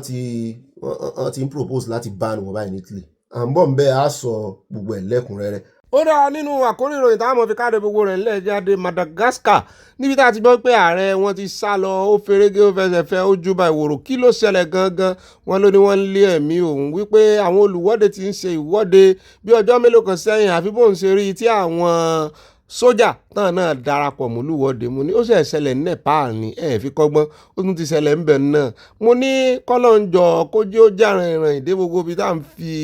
ọkàn rò sí kàn sójà àtàwọn ọlọ́pàá náà kàn náà bẹ̀rẹ̀ wọ́de jàre àbẹ̀ ibò lẹ́sẹ̀ rí sí tí ò ní jẹ́ àwọn tó ti rìtáyà nìkan àwọn tó ti rìtáyà ní ìṣèwọ́de Nàìjíríà. ẹ jẹ́ àdénú àkójọpọ̀ ròyìn bí àwọn ọmọ iléeṣẹ́ ológun kan ṣe gbàjọba ṣé wọ́n ti gbàjọba náà nù àbí wọ́n ń ṣètò àti dá padà fún ìjọba olóṣèlú ní Madagascar àjẹkẹ́ẹ̀dọ́ àjẹmọ̀ náà àkójọpọ̀ ròyìn. a ní rí jù báyìí lọ nínú gbogbo àkórí ìròyìn wa ní pápápá ẹ̀jẹ̀ abọ́dì sínú abala tí wọ́n mọ̀ tẹ́lẹ̀ abala sanáwọlé lè pè ní news flash ẹ lè pè ní flash news gbogbo ẹ̀yin mọ̀mọ́ mi bàbá mi pápápá ẹjọ́ tẹ́ ẹ mọ́ kọ kọ́mẹ́ǹtì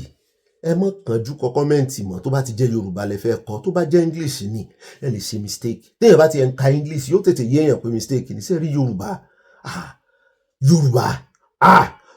dùn ṣùgbọ́n ó le ẹ jọ̀ọ́ gbogbo eléyìí tẹ́ ẹ mọ́ rí tí mo ra mọ́ ka kọ́mẹ́ǹtì yẹn ọmọ gbà mí kọ́mẹ́ǹtì gan wọ́n gba táìmù gan mistake àtúntúnka àtúnṣe ẹ jọ̀ọ́ kẹ́ tó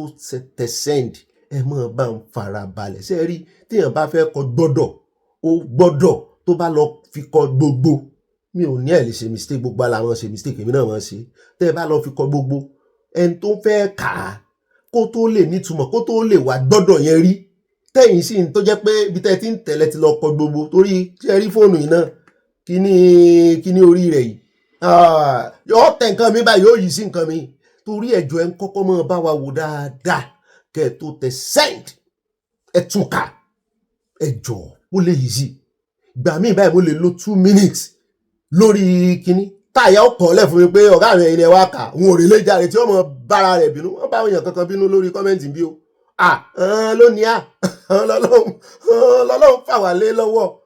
tó ń di èyí torí ẹ̀ náà ni tí n bá tún rí kọ́mẹ́ǹtì ẹlòmíì tó tún gújú 5 lines lọ ní kí là ń fàgbà sí àwọn ẹran ọmọdé jẹ ni wọ́n fi ń yí ẹran ajẹ ni àti sọ pé 5 minutes 5 lines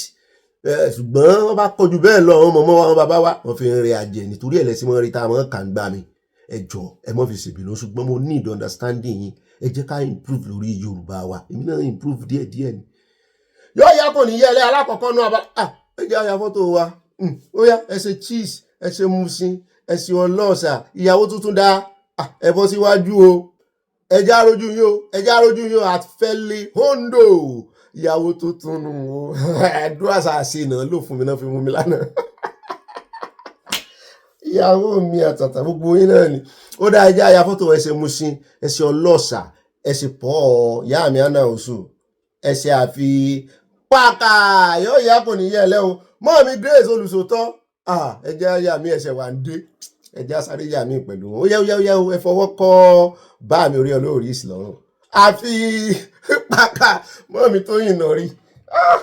wọ́n mọ wájà mi. alákọ̀ọ́kọ́ náà abala ti sáná wọlé ètò ní ẹjẹ́ lọ pápá sí ọ̀dọ̀ Minister for Education níbi tó ti ń fún wa lọ́pdéètì wípé ní báyìí ẹ sọ fún ọmọ yín gbogbo ẹ̀yin òbí o ọmọ tó bá fẹ́ ṣe art ṣé kò sí èchì inú tí mo pè art àrùwà ń bẹ ọmọ tó bá fẹ́ ṣe art kò sí èchì mẹ́ art ìrọ́ ọmọ tó bá fẹ́ ṣe art jàre wọ́n ní báyìí wọ́n ti yọ máàsì ní dandan ẹ mọ̀ pé bẹ́ẹ̀ yóò bá ṣe WAEC wọ́n yóò ní 5 credit tó pé English maths àtàwọn subject yòókù ṣùgbọ́n English àti mathematics wọ́n ṣe kókó gan obligatory nìyẹn ṣùgbọ́n wọ́n wá ní gbogbo ọmọ tó bá fẹ́ ṣe art ní ìsìn tó bá fẹ́ lọ class art wọ́n ní kò pa dandan kan páàsì wọ́n páàsì ẹ̀ o ṣùgbọ́n kò pa dandan kan ní credit inú mathematics mo ló ti ẹ̀dá bẹ́ẹ̀ àìmọye nǹkan tá a kà ní school tí ò wúlò fún wa ẹlòmíì ò ṣiṣẹ́ ẹni tó jọ mathematics bó lọ́mọ ó sì rè mọ́ sí art ara ẹ̀ ní music art student ní music art student làwọn tó máa ń draw art student ní àwọn kò tún ní art student kọ́sì ṣàpọ̀ lábẹ́ art nígbà tí ìṣepọ̀ fẹ́ rè mọ́ draw maths kò sí tó fẹ́ fi maths ṣe ń bẹ̀ kí wàá lẹ̀ ń pa dandan fún bó bá ní p ń bẹ̀ pass lásán ó ti tó.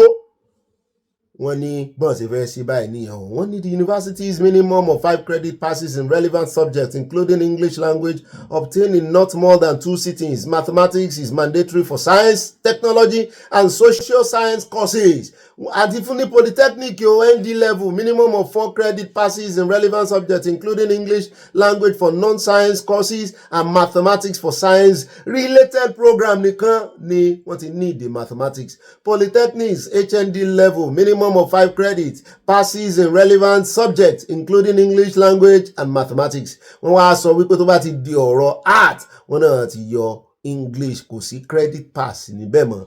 tó bá ní pass ó ti tó kìí ṣe pé kán fèèlì ẹ̀ o ṣùgbọ́n tó bá ní pass ó ti tó o. Ó dáa nínú ìròyìn Sanáwọlé mi ẹjẹ́ àdékù lórí gbàgbòs tán fún ìpínlẹ̀ Èkó wípé wọ́n ń wọlé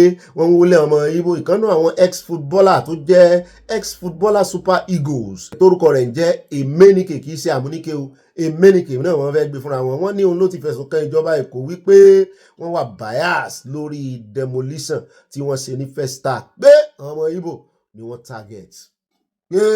àfi táwọn bá ń fọ̀rọ̀ sórí ahọ́n ló kù pé ṣùgbọ́n àwọn fẹ́ sòótọ́ ọmọ Ìgbò náà tágẹ́ẹ̀tì jàre kan kólà kó lẹ́kọ̀ọ́ ẹ̀kọ́ ò kọ́là mo ní ó jọ bẹ́ẹ̀ ṣùgbọ́n wọ́n wọlé Ọlá of Lagos náà ibi títí ń ṣe showroom fún mọ́tò kì í sọmọ Ìgbò nìkan mo fẹ́ jọ bẹ́ẹ̀ náà lóòótọ́ ṣùgbọ́n kò dáa àti tẹlẹ́yàmẹ̀yà ní o gbogbo ohun tó lè fà tán fi ń wọlé wọn níwèé wọn ṣe ibo náà sùn sí tán fi ń kọ́lé mọ́ wọn lára kò dá tí ò dá ó ń bẹ kọ́nọ́mì jẹ ni. Ó dáa ní báyìí ẹja wá dé ọ̀dọ̀ NCA ní Nàìjíríà níbi tí wọ́n ti ń ṣe ìkìlọ̀ fún gbogbo àwọn airline wípé kán stop ṣe bẹ́ẹ̀ kàn yé parọ́ fún àwọn passenger wọn mọ́ wípé tí wọ́n bá máa refund wọn pé domestic airlines pàápàá jùlọ wọ́n ní they need to stop telling passengers that their refund process takes 4 weeks. Pé it is 14 days 2 weeks ta ló sọ bẹ́ẹ̀ ẹni tó jẹ́ agbẹnusọ wọn ìyẹn Michael Achimugun agbẹnusọ NCA ló ṣe ìkìlọ̀ yìí pé domestic airlines need to come capital letter to stop telling passengers that their refund process takes 4 weeks. There can't be 2 captains there can't be 2 captains on an aircraft. Ṣé ti gbọ́ báwọn ó ní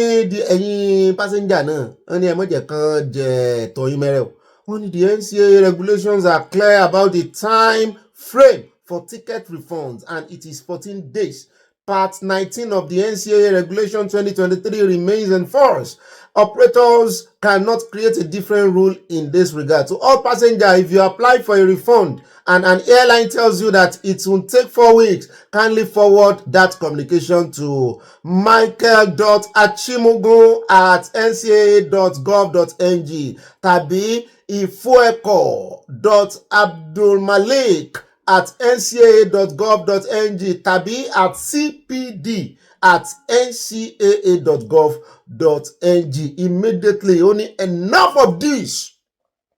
We cannot all claim to be working for the improvement of the industry and be duplicating rules in a manner that undermines the authority and it is unfair to passenger. Mo ní passenger ní kẹ́ ẹ mọ́ gọ́ra yín o. Ó dáa ká tó wá káde owó rẹ̀ lẹ́ẹ̀ lábala tí Sanáwọlé ẹja sáré dọ́dọ̀ àfáì ó sọ̀rọ̀ tó dùn mọ́ mi lórí gbogbo àwọn oníwàásí ìsọnù àwọn àfáà tó jẹ́ pé wọ́n ìjókòó sídìí Quran wọ́n máa jókòó sídìí Quran àti Bible Bíbélì ohun tí ò dáa ní mọ́ wá kiri nínú ohun tó dáa bọ́n ṣe máa kọ̀ndẹ́ẹ̀mù Bíbélì wọ́n dárúkọ àwọn méjì kan gbòógì àwọn àfáà àwọn náà ń bá wọn wí àwa la sọ látàwọn mùsùlùmí olódodo olólobó àwọn alálàáfíà yóò yí àfáà tó fẹ́ sọ̀rọ̀ yìí bẹ́ẹ̀ náà láàfi ti torí wọ́n ní nínú wọn náà ti invite ìkànnà àwọn pásítọ̀ wa tó náà wà spoken by tí pásítọ̀ yẹn náà fún wọn léṣi méjèèjì lálò ẹ kọ́kọ́ bá ń tẹ́tí pásítọ̀ yẹn sí ká tó wá lọ sọ́dọ̀ àwọn àfáà bá a bá dé ká mọ invite àyà. I heard that some Muslims are asking me to come, let's do debate. Debate on what? Debate on what? Your Quran said Jesus is God. I showed you with the surah and the verses. Except you want to tear them out of your Quran. And I showed you the corroboration in scripture. How can I be debating with a man when I am in a reality that he is not in? How will we debate? How? Where is the debate starting from? My reality is not your reality. What are we debating about? And then to make matters worse for you, the scripture supports my reality. Your own reality has no support. To make the matters worse for them, the Quran supports my reality. So both their Quran and the Jehovah's Witness Bible and the Holy Bible supports the reality that Jesus is God. Àwọn kan fi comparative lecture wọ́n fi sọ́ra àwọn dolówó àwọn ọmọ Bible àwọn Kùránì wọ́n wá fi ṣe lecture wọ́n gbé wá sí káàkiri ibẹ̀lẹ̀ ti dolówó ẹ sọ sẹ́ni tẹ́ ń ṣe kù gbogbo ilé tẹ̀ ń padà wá ń post ní sìnkẹ́ ìdílé ẹ̀kọ́lé ilé ńláńlá ẹ sọ kílẹ̀ ń ta sásọ lẹ́ta ní àbíbàtà wọ́n challenge àwọn méjì nínú àwọn tó ń ṣe comparative lecturer preachers yẹn Malam Yusuf Adepoju Usas Jamiu Adegunwa gbogbo ọkọ̀ bẹ̀m̀bẹ̀ tẹ́ ń gùn ní sẹ́sọ́gùn lé bàbá yín tẹ́ ẹ̀dógún ni abẹ́gùn lè yá yín sẹ́bí tẹ́ ṣekún tẹ́ fi ní amọ́bẹ̀ tí ní jọ́tẹ́ ìpìlẹ̀ ẹ̀fọ́ kọ lọ́hun ẹ̀fọ́ kọ ẹ̀sìn ẹ̀fi kó ọ̀rọ̀ jọ gbogbo ọ̀rọ̀ tẹ́ wá kójọ jọ́tẹ́ ń kójọ ẹwà lẹ́sẹ̀ 50 years wàhálà ti dé nínú social media nísìn wọ́n ti dá wàhálà lẹ̀ gbogbo àwọn tí wọ́n torí wá fi tí wọ́n torí wá bọ̀ tẹ́lẹ̀ ẹ ti wọ̀ wọ́n ní wọ́n àìlẹ́kọ̀ọ́ ẹ̀yin kọ́ àkọ́kọ́ comparative lecturers ẹ̀yin kọ́ the first preacher on comparative ní Ìlọrin níbí bàbá wa Mọ̀lánà Sheikh Abu Sharif àgbàfà ní níbi ká fi Bíbélì àti Kùránì ká fi dáyìn lẹ́kọ̀ọ́ wọ́n sì máa káàkiri gbogbo àdúgbò wọ́n máa káàkiri gbogbo ìlú wọ́n sì lùlù ọláwọn orin tí wọ́n máa ń dá nígbà náà wọ́n sì lọ lè ká pásítọ̀ mi ìmọ̀lẹ́ wọ́n lọ chọ́ọ̀chì mi wọ́n lọ gbé Bíbélì rẹ̀ wá wọ́n jọ ọmọ fíìtì ẹ̀ láàrin ara wọn kò sì bá jáde wọn tó lè dà bú Jésù wọn ẹ̀yin bú Jésù wọn ẹbú tí wọ́n pè lọ́lọ́run wọn ẹ useless Bíbélì wọn ẹ wá ní káwọn ọmọ wò ná àwọn ọ̀wá sùn níjọ́ tẹ̀yìn ṣiṣẹ́ àwọn òtò gbé àwọn ṣiṣẹ́ underground ẹ̀yin tó ní tẹ̀yìn jẹ ẹ̀mọ́jú Bíbélì wọn lọ orí ìdámi níjọ́ lè dá Kùránì kà ṣé bá ń gbọ́ lẹ́ ti ka Kùránì. ó dáa bẹ́ẹ̀ bí wọ́n ṣe ń jáde báyìí tó ń kojú ara wọn tí wọ́n ń sòótọ́ fún àwọn aláìmọ̀ọ́tọ́ nítorí iṣẹ́ rí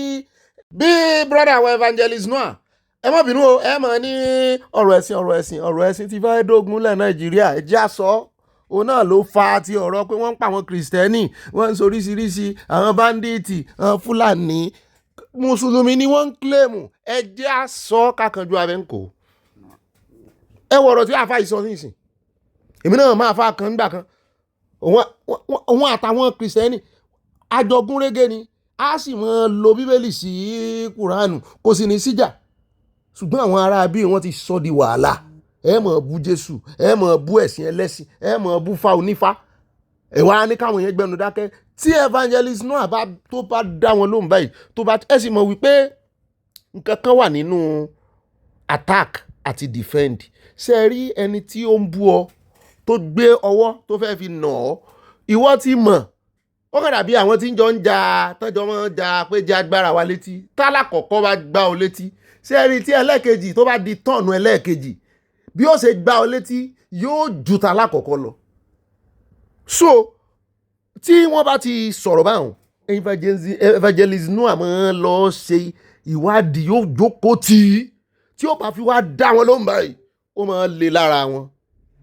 mọ inú mi dùn táwọn mùsùlùmí ti ń jáde wá ní ìsìn àwọn mùsùlùmí alálàáfíà á mọ praise wọn lórí ìkànnì yìí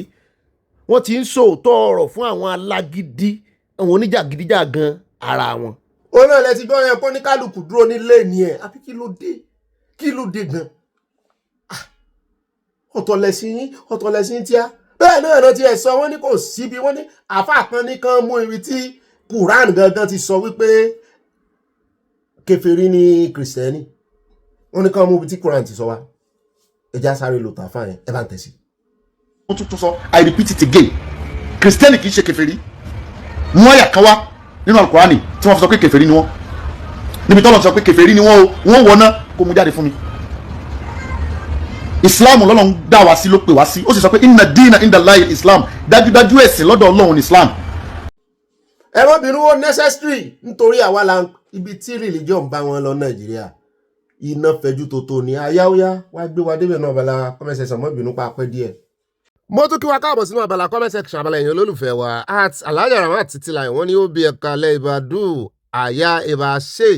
ẹ má dá ọmọbìnrin yẹn lóhùn o òun ní oògùn do as I say ni yóò fi tún ayé ara rẹ̀ ṣe àbí kó fi tún nàìjíríà ṣe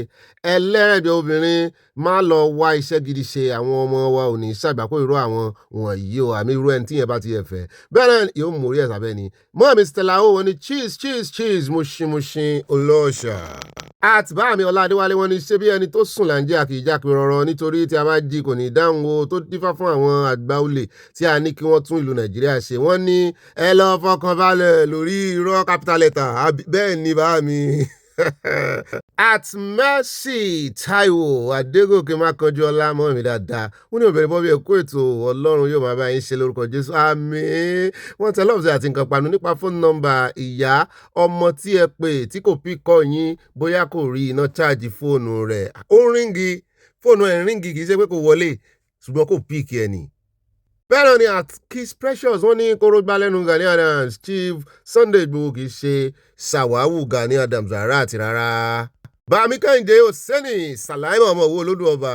ọ̀rìjìnà ọmọ òwò ní irọ́ ni àwọn ológun Nàìjíríà ń pa ṣé tí wọ́n bá ń pa àwọn agbésùmọ̀mí yìí ní tòótọ́ ṣé ó yẹ kí wọ́n tún pọ̀ tó báyìí abẹ́rẹ́ wọn lórí ọ̀kadà bí eṣú. Mọ́mí Dọ́lápọ̀ Ìkìns wọ́n ní Ọ̀gbẹ́ni Obi Iba do as I say please don't do what I say. Nàìjíríà ti di wòrò sí wòrò bẹ́ẹ̀ ni àwọn èèyàn ti desperate seriously owó sáà ni ẹ mú wa débẹ̀ nípa news yìí o you go straight to the point with details go on Tom my brother when you love what you do you enjoy doing it bẹ́ẹ̀ ni o wọ́n jí mi lójú oorun ire o dolly from Dallas Texas peace lẹ́yìn tí n bá ṣe 8 hours níbi iṣẹ́ nfa kan jí mi lójú oorun mo ń ṣe lọ́nà ó dùn mọ́ mi bẹ́ẹ̀ gbogbo tó bá dùn mọ́ wa tọ́lọ́ bá ti fún wa tálẹ́ǹtì lélẹ́yìí jẹ́ fẹ́mi o bẹ́ẹ̀ náà ni mọ́ mi dọ́k mo sì tún fi ń encourage ara mi láti gbọ́ Yorùbá sí mọ́ mi dọ́kà sẹ́mọ́ bínú wọn ní congrats sáà máa oyè yẹmi ni wọ́n ti lóbìnrin làwọn o mo gbà á ìgbà ọdún kan wọ́n kí yín kú oríire birthday bẹ́ẹ̀ náà ni mọ́ mi Josephine Aláwìyé wọ́n ní pọ̀ mo ṣe olóṣè àfipàkàn ó bí àtàyà ẹ ó máa rí ìròyìn òtítọ́ sọ pẹ̀lú ìrànlọ́wọ́ ẹlẹ́dàá mi ayọ̀ tiyín lágbára Elédùmarè ìdájọ́ Ọlọ́run ju ti ẹ̀dá lọ Yorùbá Nation November ní kíákíá from London. àtàbí ọdún òṣìná wọn ní alàgbà wa èmi kò ní bá yín pín ètò ní òkílódé tẹ̀ ní iṣẹ́ nítorí èmi kò fẹ́ gbádùn àṣà ìṣe ẹ̀rù ń báyìí Olúwa kó ayọ̀. at Abọ́láńlé Ogundọ́lá màmá dọ́là ló ń jẹ́ bẹ́ẹ̀ wọ́n ní òbí sí ẹ kò mọ̀ pé ẹ̀yìnkùlé lọ́tà wà ní inú ilé làṣẹ ní gbé bẹ́ẹ̀ ni gẹ́gẹ́ bí òwe Yorùbá bẹ́ẹ̀ ni ọ̀rọ̀ Kanu rí o ọ̀tá pọ̀ fún Kanu ọ̀tá pọ̀ jẹ́ ní mi lọ nínú àwọn ènìyàn rẹ̀ ọ̀tá kò fẹ́ kárẹ̀rù ká sọ orí ẹni ní yọ ni o love from mama dọ́là jàre wọ́n tẹ lọ́ọ̀sì àti nǹkan panu mú rí cake mú rí wine bẹ́ẹ̀ náà ni mọ́mí mi Stella o wọ́n ní ọmọ yìí ògùn ayé rẹ̀ kò ní wọ mi kò sì ní wọ òkùnkùn wà dàgbà wà dògbò ó wà ní pé ní ṣíní kékeré o rántí ìyá rẹ̀ omi fẹ́ bọ́ lójú mi nígbà tí mo gbọ́ ọ̀rọ̀ tí ó sọ ọmọ tìrẹ náà rántí rẹ̀ sí rere ní orúkọ Jésù máa ń fi sí ó ní kú ní rèwerèwe ní àṣẹ Elédùmarè àmín ó ti gba àdúrà àti ire lẹ́nu àwọn àbíàmọ́. mọ́mí Grace olùsòtọ́ wọ́n ní Ọlọ́run kò ní jẹ́ ọmọ tiwa náà ní kún kékeré àtọmọ mọ́mí tó gbàdúrà yẹn wọ́n ní Ọlọ́run kò ní jẹ́ kí èmi tàbí nǹkan kan nínú àwọn èso inú mi pàdé ẹni tí yóò lo do as I say fún wọn nítorí mi ò lo irú ẹ̀ fún ọkùnrin láyé mi iṣẹ́ ọwọ́ mi ni mo tẹra mọ́ dáadáa tí mo sì ṣiṣẹ́ kárakára ọlọ́jọ́ òní kò ní jẹ́ kí àwa rírun rẹ̀ láìláyé àmì àṣẹ Olódùmarè. as Samuel Olúwaṣẹ́gun wọn ní Oòduà nation no going back together we move. at mọ́ mi jẹ́mi lágbájẹ́ wọn ní brother bábí ẹ̀kú ìrọ̀lẹ́ níbí o ẹ̀kú ìyànjú ẹ̀kú ètò Ọlọ́run ní tó mọ́ mi o ẹ̀ ṣeun. mẹ́sẹ̀jì pọ̀ lónìí a summarize ẹ̀ ní abá ti rí mẹ́sẹ̀jì tó gùn o bẹ́ẹ̀ náà ni mọ́ mi fún mi lọ́lá bẹ́ẹ̀ lò wọ́n ní Ọ̀gbẹ́ni bọ́bá jíròrò ọwọ́ ọ̀tá kò ní kàn yín àmín ẹ̀kí àyà love you we love you too kò ní kàn yín náà. àtànà ìtẹ̀ wọ́n ní bá ìròyìn kalẹ́ o mọ́ mi kalẹ̀ àyà ń kọ́ àti gbogbo ilé o wọn kì í o tí kò bá ti jẹ́ Chief Sunday Igboho kò lè dàbí Chief Sunday Igboho if it is not Panadol it cannot be like extra Panadol extra. orílẹ̀-èdè Yorùbá ní kíákíá láṣẹ Èdùmàrè. àtisọ́ni Àtíkù wọn ní Sunday Igboho ju ọlọ ní ọ̀nà tó pọ̀ ìwọ Gani Adams lẹ́gbẹ̀ẹ́ Sunday Igboho bàbá ló jẹ́ fún Gani Adams ní gbogbo ọ̀nà yóò múnú bí Gani o. Mohammed Victoria Badejo wọ́n ní congratulations to Green Eagles hopefully they will make it to the World Cup in Kansas City 2026. Kansas City lẹ́yìn náà wà. I will surely prepare jollof rice and suya for them. Ìgbádùn just a stone throw to my house. Oòduà nation gbé màkìrì o. Wọ́n tẹ love rẹpẹtẹ ṣe àti nǹkan panu. Àti dẹ̀ra wọn ní àwọn olówó ayé baba ṣúgà fúláwà àti elépo rìfàìnẹ́rì náà ni yóò gbé epo fún àwọn agbésùnmọ̀mí ẹ̀ Ọlọ́run á mú gbogbo wọn àṣẹ Ìdùmarè. Àtolúsọlá Adébáyọ̀ hàn mí ní òbí ọ̀rọ̀ rèé o àfi kí VDM ya kúrò Nàìjíríà o kí wọ́n má lọ ṣe ní jàǹbá. Ibà gbé mi débẹ̀ ibà ìròyìn mọ́ mi ní personally mo gbọ́n débẹ̀. Ibà ìròyìn dídùn Ọlọ́run yóò máa tọ̀ yín sọ́nà ayé kò ní gba ohùn yín lórúkọ Jésù Olúwa wa mi wọ́n tẹ lọ́ọ̀sì àti nǹkan panu mọ́ mi yóò dà fún yín. Àtìbá mi fọlọ́run sọ tanímọ̀ làwọn ní Bobby inú igbó wọn ni wọ́n ti lọ já fún ọmọ Yorùbá tàbí tí wọ́n lọ lé Fúlàní àwọn ọmọ ẹ̀yìn wọn tí wọ́n mú sẹ́ni olóyè ló gbà wọ́n sílẹ̀ àwọn kìkì ẹnu bí àjàkàrà àwọn tí kò ní nǹkan ṣe ní gbogbo òkè ìbàgà ilẹ̀ ń bá wí ọ̀gá àti ọmọ ẹ̀yìn ẹ kú ètò báyìí mi Ọlọ́run ní tòyọ̀dà fún yín at Abdul Dan McAfee táwùsá ni wọ́n ní OB ṣé wọ́n get number plate àbí registration number tanker yẹn bí ó bá dẹ̀ jẹ́ other means bí àwọn ará ìlú ṣe ń gbàbọ̀dé láti máa supply àwọn agbésùnmọ̀mí yìí tí wọ́n ń da omi àlàáfíà ìlú wa rú ẹ bá wa ṣe ìwádìí rẹ̀ àjò wa ṣe àmì ọkọ̀ OB wọ́n fi bẹ̀rẹ̀ wọ́n fi parí ẹ̀ yóò dà fún bàbá mi orúkọ yín ó jọ Táwùsá o ẹ̀kọ́ gbọ́ Yorùbá ni bẹ́ẹ̀ náà ni at Ogbó abẹ́wọ́ wọn ní ibà ganu sí bá 16 ìwà confam ẹ̀ kó tó sẹ́ǹdẹ̀ àwọn ènìyàn gọ̀ Okpebolo ń ṣe kíni they should have covered the face of this young boy that seek help for his mother. Nigeria people sir do as I do as I talk kíni ibà do as I do bàbá olóyè tuntun ẹ ṣe o àwùyé eléyìí o ń kàn tọ́ nǹkan lá ni wọ́n mọ̀ ni ó yá do as I do eléyìí ibú ni rẹ́nù ń pa ìyàláyà irọ́ àwọn ènìyàn láíláí láùdà rí bójú ṣe tì lórí iwájú àwọn òyìnbó ni ó lóun kó wọn wá àtọ́lúfúnkẹ́ májúmọ́lúmọ́ mi ọ̀yẹ́ ìwọ́n ní Bobby mo fi àsìkò yìí sọ fún Gani wípé ikú yàtọ̀ sórun in any standard kò lè dúró níbi tí Ìgbòho bá gbé dúró gbogbo ẹnu ni mo fi sọ ẹkùn ọkọ̀ Fúlàní kó béèrè owó lọ́wọ́ gómìnà Obi ìwọ náà wo bá a ṣe lò ní ọjọ́ ìbí rẹ̀ íńtánẹ́ẹ̀tì kún àkúnfàyà ni o àwa diaspora yapa bẹ́ẹ̀ ni o. Bami Richard Ìbídàpọ̀ wọ́n ní thanks for making my day you are good to me too you are the best Bami. Ẹ bá kí wọ́n mi kì í mọ ọdún ọmọ mi dọ̀kás jálò wọn ní ibà panu wẹ́mi lẹ̀ ń ké sí brọ́dà mi ọjọ́ ní Bobby tiwa ṣé àwọn fadá ń lóko ni kò yé mi náà àyà ni ẹ mú o àyà ló sọ bẹ́ẹ̀ ọ̀rọ̀ Nàìjíríà wọ́n fòkó wọn dá wàhálà alẹ́ ju àwa tá a fadá lọ.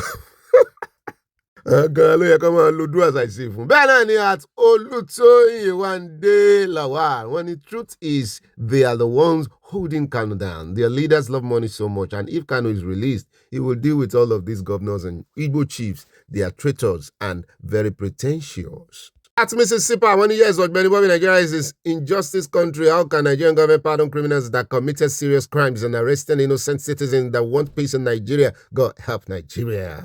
Mom, Mr. Lau, when you do a nation going by about Tinubu ẹjọ́ ẹ̀yin àtijọba yín àwọn ọmọ ọkọ Yorùbá gidi ń bẹ yẹn tún Sunday ọmọdé ẹmọ sílẹ̀ kì í ṣe ọ̀daràn kì í ṣe jàǹdùkú tàbí apànìyàn Ọlọ́run ọba yóò fún yín ní oore ọ̀fẹ́ láti ṣe ẹ ṣé púpọ̀ o wọ́n ti dúpẹ́ in advance. At Captain Mike Adesanya Amumisi, when he will be the man of the people, thanks for the sport news. May it continue like that.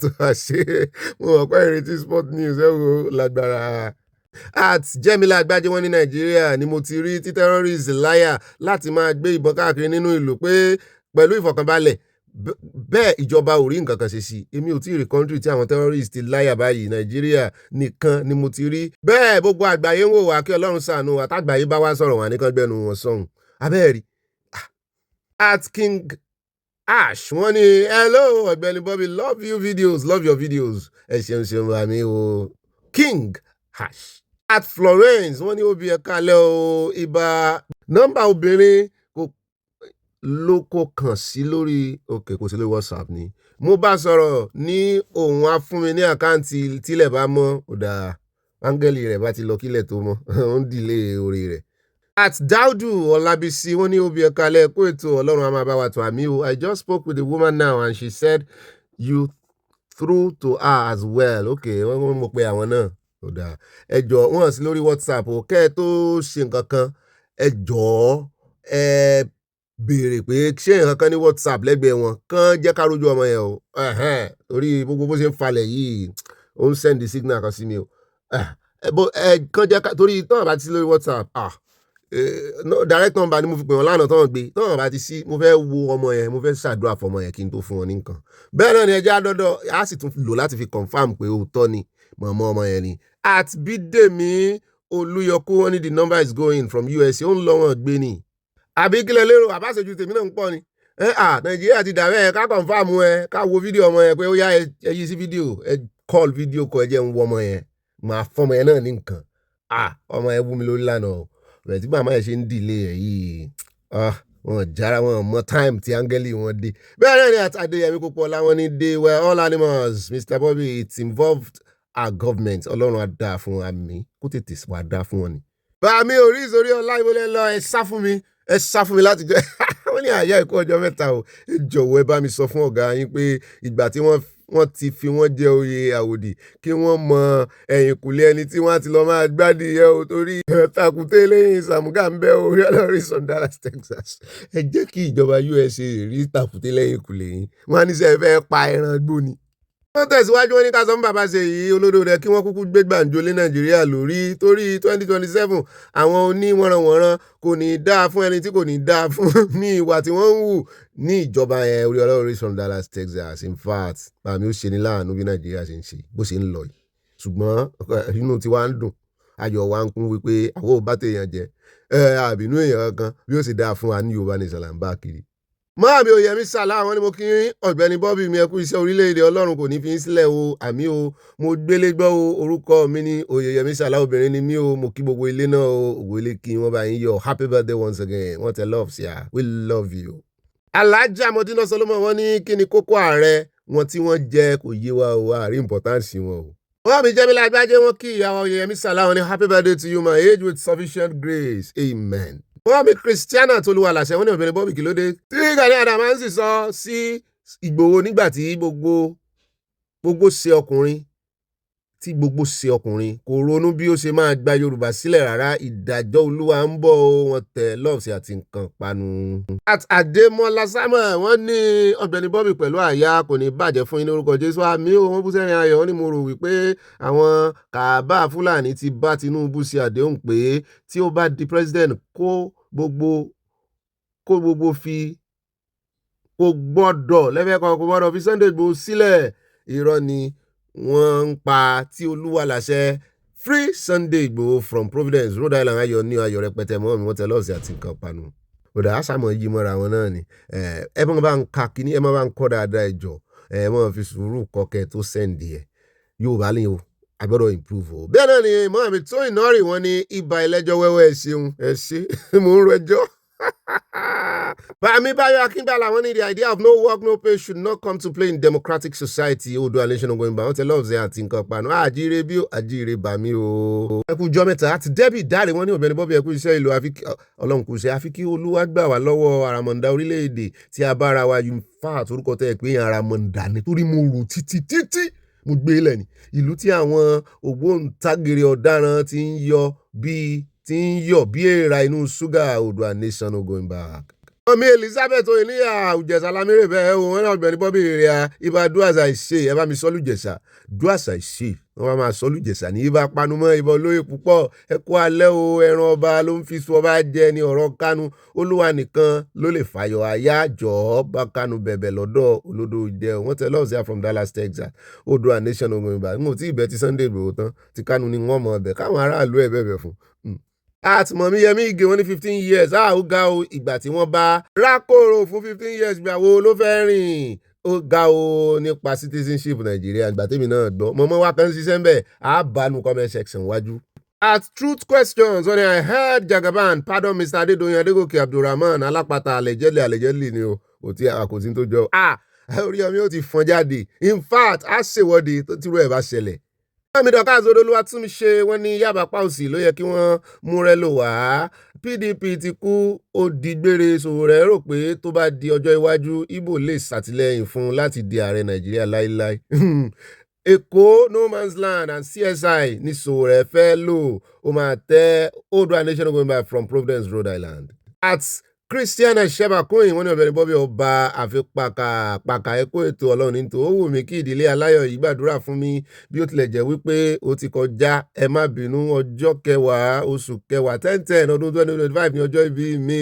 mo fẹ́ kí ẹ gbàdúrà fún mi ẹ ṣeun Odùduwà nation going back Mama Sheba Minnesota USA wọ́n tẹ lọ́ọ̀sì àmórí pineapple mórí flower ó yá ẹ jẹ́ á kún fàdúrà àdúrà ẹ kọ́kọ́ bá wa dúpẹ́ mọ́mí o wà pẹ́ láyé Queen Christiana Sheba o ẹ máa jẹun ọmọ àtọmọ ẹni bá ní kò ní rí bẹ́ẹ̀ akànlápá akósẹ́nu bandit àti tírélà Dangote àkútúpa ẹ you are a winner we appreciate you happy birthday to you gbọdún ọdún kan o ẹ ní kú láíláí ẹ ní dànù bí omi ìsanwó àníwá yín tí ẹ ní dínkù. God bless you and we love you. Happy birthday to you. Queen Sheba. At Fẹ́mi Bọ́sẹ̀dé wọ́n ní ibà do as I do. Èyí tá a bá wí fọ́gbọ́ lọ́gbọ́ o. Èyí tá a bá wí fọ́gbà lọ́gbà gbà o. Ọ̀gbẹ́ni Bobby àtàyà ẹ parapọ̀ kẹ́ ẹ fún mi ní $5 million. Fẹ́mi lóye MD USA. Ẹ sọ bó ṣe jẹ́ ẹ san táàsì lórí owó tẹ́lẹ̀ gbà. Ìjọba USA ó bí yín. Ṣé káàṣì lẹ fẹ́? Ẹ wá gbà ní Italy. Bẹ́ẹ̀ náà ni àtàdé àgbo àrẹ̀mú wọn ní ibà wẹ̀ẹ́dẹ́ àti wẹ́rẹ́wẹ́rẹ́ ṣé àwo ojú yín yẹn ni kámẹ́rà ní irọ́ o kámẹ́rà wà lọ́tọ̀ o. Bọ́ọ̀mí Fausat Garba ogun o ṣùgbọ́n wọ́n jẹ́ wa lábọ̀ lórí ti Nigerian citizenship àwọn náà ṣiṣẹ́ ní customs wọ́n ní ẹ̀ka ló ìwà gbéwà débẹ̀ lórí ọ̀rọ̀ àtìgbà citizenship ní Nàìjíríà òtítọ́ ni wípé ó gbọ́dọ̀ ti gbé fún ọdún 15 immigration officer ní mí kí n tó fẹ̀yìntì láìpẹ́ yìí ṣùgbọ́n tí èèyàn kò bá rúfin kankan nínú ìlú tí ó dẹ̀ kógojá gbogbo àmúyẹ tó lẹ́tọ̀ọ́ láti ní wọ́n máa fún ní ìwé náà o ṣùgbọ́n yóò lò 15 years bẹ́ẹ̀ náà ni ó dẹ̀ ṣe rí ní ìlú òyìnbó ọdún ni ó kàn yàtọ̀ àìmọye ẹlòmíràn tí ó gbé òkè òkun fún ọdún 15 tàbí jù bẹ́ẹ̀ lọ tí kò dẹ̀ tí ì rí ìwé bẹ́ẹ̀ náà ni wọ́n ní Nàìjíríà minimum ní 15 years ó lè jù bẹ́ẹ̀ lọ o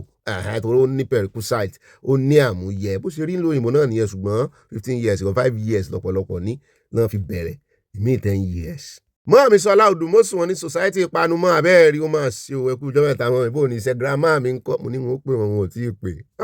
galára mi. Wọ́n ní pọ́ pàkà gbéborùn mo ṣin olóòṣà àwọn tẹ́lọ́ọ̀fù sí a o. Ẹ wo gbogbo yín mo appreciate àtẹ̀ntó wá àtẹ̀ntí ò wá ààyè ni mo mọ̀ ó gbọ́ alamọ bí ṣe òyìnbó ṣe rí. Bẹ́ẹ̀ náà ni àtinúrò alọ́ba mi ní Ọ̀gbẹ́ni Bobby my brother ìrọ́pọ̀ fún iléeṣẹ́ ológun sọ pé àwọn pa agbésùmọ̀mí Tinubu government is hands is not clean wọ́n tẹ love sí a. At ọmọlára wọn ní ó Bobby yẹ kó ètò Ọlọ́run yóò máa fún yín ṣe kó wọn bá ṣe ni mọ́ mi. Ó yẹ kí ìjọba ṣe ìwádìí bí táǹkì epo ṣe dé igbó ń bo náà ti fẹ́ ṣe ìwádìí. Àwọn báńdíìtì tí ará ìlú sì ń jẹ ìyà láti rí epo lò ilé ìtúnlágbára wọ́n tẹ love sí a from Canada mórí flowers. At Remy yìí kan Trump ó tó jẹ́ mẹ́ta bàbá mi wọ́n ní Ọ̀gbẹ́ni Bobby you need to understand that the Igbo politicians will never want Nnamdi Kanu to be released because it go hurt their political chances because Nnamdi Kanu is now Igbo voice and Igbo politicians just protect their interests. President Trump just making the world a peace place. Àgbẹ̀ fún Trump ó gbìyànjú gan. Potential next Nobel Peace winner, God bless America, I stand with President Trump. Mọ́àmí Scott Adigun ogun o àkà àsọ̀mọ̀ra ìṣẹ̀ wọ́n ní ibà skip ẹ̀ nínú èrò mi ó dàbí kí iná ńlá lọ ganu sí fún wọn kí gbogbo wọn jóná ku eérú àwọn èèyàn kan wà lẹ́yìn wọn Ọlọ́run ń bọ̀ ìyẹn àwọn bandits Ọlọ́run ń bọ̀ wá mú wọn o ẹ̀jẹ̀ àwọn ènìyàn kò ní fún wọn ní ìsinmi kò ní fọ́nì rárá ó ń dùn mí wọnú egun mọ́ mi ẹjẹ́ mọ́jì ó dùn ìjú ọ̀rọ̀ Nàìjíríà Ọlọ́run ó fi ìyọ́nú rẹ̀ ránṣẹ́ sí orílẹ̀-èdè Yorùbá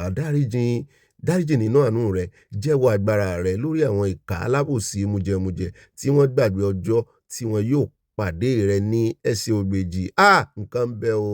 ọjọ́ ẹ̀san là ń ké sí kùndùs yín bàbá mi lọ́ọ̀ fún yín sáláwọn tẹ́lọ̀ sí a ọ̀gẹ̀dẹ̀ díẹ̀ lè fi ránṣẹ́ sí a ó dùn wọn lónìí ẹ má bínú lórí ọ̀rọ̀ Nàìjíríà bẹ́ẹ̀ náà ni àti Jones Akínṣẹ́ wọ́n ní Bobby kú iṣẹ́ takuntakun ṣé kìí ṣe pé wọ́n bà òfin ilẹ̀ wa jẹ́ nígbà tí òfin Nàìjíríà bá ti mú ẹnìkan kí ló dé tí federal government fi orí jin àwọn tí ó bá pa ènìyàn ẹ rántí Adédoyin case ní Ilé-Ifẹ̀ jọ ẹ ṣèwádìí lórí rẹ̀ tí ó bá máa di 2 years time yìí Nàìjíríà di wóró Ọlọ́run kò ní jẹ́ kí ó rí bẹ́ẹ̀ Bobby bá mi ṣèwádìí Adédoyin àti Timothy á ṣe bá mi Jones Akínṣẹ́yẹ. Emmanuel Adeoye so ti wá ẹkùjọ mẹ́fà Ọ̀gbẹ́ni Bobby ibà do what I say mo rí gbogbo tẹ́ sí afrotu ìpọ̀ fún àyà àti Bobby àti gbogbo ilé ó yá ẹ̀jẹ̀ apin pápápá ẹjọ́ kíwì ibẹ̀ ní kẹ́bí mi mú o. Mọ́mí Mariam Sunubi ó tó 1 year wọ́n ní what do you expect from your president? A total disgrace, very shameful. At Wahab Lasisi wọ́n ní Ọ̀gbẹ́ni Bobby inú mi dùn gan nítorí pé àkọ́kọ́ tí mo kọ́kọ́ kọ kọ́mẹ́ǹtì ẹ sì kà á èmi náà jẹ́ kan nínú àwọn olólùfẹ́ yín àwa náà jẹ́ kan nínú àwọn olólùfẹ́ tiyín náà I love yín bẹ́ẹ̀ ṣe love wa. Wọ́n tẹ̀síwájú wọn ní ẹkú iṣẹ́ ọpọlọ ẹ bá wa dúpẹ́ lọ́wọ́ olóyè Sunday Igboho nítorí oore ńlá tí ó ṣe fún wa ní ìlú Ìgangan a ò lè gbàgbé láíláí ìlú Amẹ́ríkà ni mo ti ń fi ìwé títẹ̀ yìí ránṣẹ́ àtẹ̀jíṣẹ́ ọ̀dà ìṣeun wọ́n tẹ lọ́ọ̀fù sí a Ọlọ́run bá dúpẹ́ lọ́wọ́ gbogbo àná ṣe lóore ńlẹ̀ Yorùbá. At Mike Ojo wọ́n ní the truth is bitter, these bandits are Muslims and they are apànìyàn. Bẹ́ẹ̀ náà ni àtìtọ́ iná rí wọn ní ibà panumọ́ ẹ̀ ṣe mo ń wòye tí máa fún yín ẹ mọ̀ wọ̀rí ṣé ẹlẹ́mọ̀ yẹn fi pa ni ẹ̀yìn àti bàá mi ò rí ìsòrí ọlá ó dáa. Wọ́n mi yẹmí kè wọ́n ní àbòsí kí ìṣẹ̀ṣẹ̀ ó máa ń pani lẹ́rìn ní iṣẹ́ Ọlọ́run mìíràn ló dá àwọn fadá ni àbí wọ́n gé gbọ̀lọ̀gbọ́lọ̀ wọn kí ní jẹ́ gbọ̀lọ̀gbọ́lọ̀ wọn mi sóko Ọlọ́run yóò kó yín yọ. Àtìmá mi wọ́n ní ìbọn presidential pardon platinum member wa ni wọn àmọ́ mi eriscott Adigun Alaja mo rí àyìn náà ó ní platinum member wow God bless you ẹkún ìnáwó wọn ní ibà yape banditiri ti di permanent establishment tí Nàìjíríà kò lè kógojá nítorí àwọn Sátánì àríjẹ nídìí ìbàjẹ́ a kò lè bá àwọn ẹni bí wọn ìgbé papọ̀ PTO táìmù ti lọ mọ́ mi. Wọ́n ní àyà sétáǹkà wá jẹ́ kẹ̀kẹ́ ẹlẹ́mu tí àwọn agbófinró kò fura sí àwa only sókọ̀ ní kí Ọlọ́run ó yà wá bẹ́ẹ̀ ni ya Sátánì kí a gba òmìnira wa o Oòduà nation tètè dé o. Àtọmọ́táyọ̀ Akínúsì wọ́n ní ó ṣeni láàánú ohun tí ó ṣẹlẹ̀ sí ex-reverend sister yìí o mo wish ká sì lè rí ìwé tí àkọlé rẹ̀ ń jẹ́ The Adventure of Mariam Monks mo mọ̀wé yẹn tó tó àṣírí gbogbo aburú tó ń lọ ní convent láàrin àwọn reverend fathers àti sisters wọ́n ń dúra àwọn burúkú bọ́ sí wa yìí ṣe gbogbo wọn o àwọn tó mọ́ wà láàrin wọn wọ́n kàn máa sniff wọn out náà ni. Àwọn tẹ̀síwájú wọn ní Reno is hoping to get political appointment from Olodo Ide onírọ́ ó tún parọ́ dojú kámẹ́rà lánàá. Bàbí Báyọ̀ Akíngbàlà wọ́n ní brother mi Bobby ibà courageous and unshakable cowboy. Sorry brother mi Bobby, I have been busy in recent time. Unionism has been existing for a long. Bẹ́ẹ̀ ni bàbá mi mo mọ̀ bí n bá ti rọ́wọ́ àwọn olólùfẹ́ mi bí àwọn bàbá mi ọmọ mi mo mọ̀ pé wọ́n busy ni ó yé mi náà. Ìfẹ́ tó wà láàrin wa ó kọjá kákànríra wa lásán. Ó dá ẹ káàbọ̀ padà ó ṣàyà ṣe yín dáadáa ó yá ẹ wá nǹkan jókòó lé jókòó comfortably kẹ wá nǹkan panu àti nǹkan olómi tútù bó sì ṣe lẹ́yìn òdò ní bó sì ṣe fruit tẹ́ mọ̀ fi tì sọ́hùn ó yá kí ni wàá mọ̀ gbé yín débẹ̀ ní gbogbo tá a ti mẹ́nu bà. Wọ́n nílé láti kẹsàn ròde báyìí ẹ wọ́n bá pín kó kalẹ̀ kó kakò ẹ jẹ́ ń bẹ̀rẹ̀ láti ìtàló lórí ọ̀rọ̀ àwọn oníjààbù tí wọ́n ní wọ́n fẹ́ ṣòfin tí wọ́n fẹ́ wọ́gi lé pé in the public spaces àwọn ò fẹ́ rí wọn mọ́ bẹ́ẹ̀ náà ni tipátipá kọ́ mọ́ ẹ̀jẹ̀ ń kà á síwájú. Wọ́n ní ìgbéyàwó tipátipá wíwọ ìjáàbù olójú méjì àtẹlẹ́yìn tí ò tiẹ̀ lójú tó jẹ́ pé bójúbójú o olóró ń bọ́ o dàbórádàbó lẹ́pẹpẹ láwùjọ ní ìtàló wọ́n ní ó ti wá fẹ́ di ohun àfìsẹ́yìn tẹ́gùn fi aṣọ báyìí o wọ́n ti ń propose wípé kan wọ́gilé nígbà tí àwọn ẹgbẹ́ mùsùlùmí kan àtàwọn orílẹ̀-èdè wọn kan ń béèrè pé kí nìdí ṣe bí ráìtì àwọn ni gẹ́gẹ́ bí ẹlẹ́sìn mùsùlùmí pé orílẹ̀-èdè tó bá sì ti wù àwọn làwọn ti lè múra bẹ́ẹ̀ wọ́n ní bó ṣe wù yín lẹ́sẹ̀ lè múra lóòótọ́ ṣùgbọ́n ìlú yín lòfin yín mọ́ àwọn ìṣe kọ́ńtírì ẹlẹ́sìn mùsùlùmí wọ́n ní ìlú yín ní kẹ́ ẹ ti ṣèyún ẹ má gbé sáàrà yín kọjá mọ́sálásí tí wọ́n bá gbà yín láàyè privilege ló jẹ́ fún yín o pé ẹ lọ France àtàwọn orílẹ̀-èdè míì ní Europe pé náà wọ́n ti bẹ̀rẹ̀ irú òfin yìí kì í sáwọn làwọn òfìsì alákọ̀ọ́kọ́ pé gbogbo àwáwí àtàmọ́ tẹ́ fẹ́ mọ́ wáyé pé àwọn èètì àwọn òkórìíra yín o àwọn fẹ́ràn yín gbà yín láàyè so nígbà táwọn ti gbà yín láàyè táwọn sì ti rí wípé ó ti fẹ́ mọ́ post threat pàápàá jùlọ security threat àwọn fẹ́ mọ́ àwọn tó wà lábẹ́ ẹ̀kú yìí nǹkan yan lórí ọ̀rọ̀ jihadism gbogbo ọ̀rọ̀ Palestine ó fi yé wa bẹ́ẹ̀ ṣe ní jàgídíjàgan tó àsìgbà yín láàyè àbá àbáyín fẹnu sí Palestine ní pé kó di orílẹ̀-èdè kí ló wá dé wọ́n ní bó ní gbá bá ṣe pé igbá rẹ̀ lẹ́ẹ̀bà pé o wọ́n ní àwọn kan fẹ́ mọ irú ìṣẹ̀dá tó wà lábẹ́ wọ́n ní àwọn kan fẹ́ mọ irú ìṣẹ̀dá tó wà lábẹ́ ìjáàbù tí wọ́n fi ń bojú ní for security reason wọ́n ní níta ló báyìí o níbí yìí àwọn ń gbé òfin bọ̀ níbàámu pẹ̀lú moral values pé àwọn kan mẹ́ẹ̀ nínú àwọn ìgbésẹ̀ kan mẹ́ẹ̀ nínú ẹ̀sìn mùsùlùmí táwọn ò ní fààyè gbà wọ́n ní òfin yìí ó wà lára wípé kò ní sí ààyè láti máa gba owó fún mọ́sálásí or raising of fund in public fún àwọn ẹgbẹ́ kan táwọn forúkọ sílẹ̀ tán sì ń pera pé oríṣiríṣi ẹgbẹ́ ló ń súyọ nísìn àwọn òsì mẹgbẹ́ kan yàtọ̀ sí kejì ẹ̀sìn mọ̀ wípé ààrẹ Tinubu ti ẹ̀sẹ̀ ń kúrò ní hòtẹ́ẹ̀lì wọn ní Róòmù ló láàárọ̀ yìí àwọn àmọ́bò yóò nìran padà sí Nàìjíríà bí ìròyìn ó bá fi wọlé tọ̀yìn wọ́n ti padà so lọ́rọ̀ kan ara ìpàdé tán lọ sí ní Europe ní Italy náà rè ní Rome wípé bóò làwọn oníjàgíjàgan àwọn jihadism yìí àwọn terrorist yìí tán ṣe ní bàǹkan jẹ́ ní West Africa lọ́rọ̀ kan wọ́n ní àwọn òwà lè mọ́ tún ìta ṣe kàn náà mọ́ tún ilé ṣe ilé láti kẹsàn-án ròde tó fa àwọn òfin rèé pé ìkọ́kọ́ tiẹ̀ tún wá wà nú ẹ̀sìn mùsùlùmí tán mọ́ fi tipá tí kúkú fọmọ fọkọ wọn ni láíláí àwọn ò ní gbà wọn náà ti ń practice ẹ̀ bí àwọn ò sì ní gbarú ẹ̀ pé àlùwàlá ológbò ọgbọ́n àti kẹrànjẹ ni pé ojúlàlá kan fi sọ́rí o àwọn kan wá ní kán fẹ́ràn wẹ̀lẹ̀kẹ́ bò sí lórí ọ̀rọ̀ yìí o kí gbogbo àgbáyé àti àwọn ajàfẹ́tọ̀ọ́mọnìyàn kán mọ̀ rò pé ìtàló wọ́n ń ṣe ìkórìíra sí mùsùlùmí wọ́n láwọn ò sì kórìíra wọ́n ní ẹ lọ France wọ́n ní France gan ẹ rí lára signboard àwọn road signs níbi tí wọ́n ti fẹ́ ìjáàbù ní public space wọ́n ya ìjáàbù síbẹ̀ báyìí ni mo ní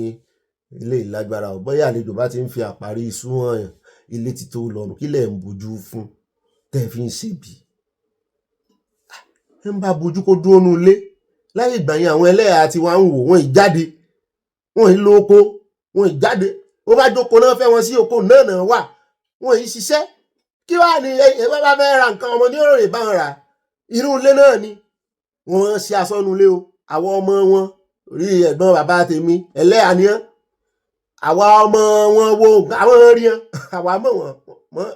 ẹ̀gbọ́n bá mi fáìn débi pé wọ́n ìṣẹ̀lẹ̀ àti ń rún o wọ́n há wọn darúgbó ni wọ́n ṣe wà yìí so nídìí èyí kí wàá ni wọ́n wá ń gbòòrò ẹ fẹ́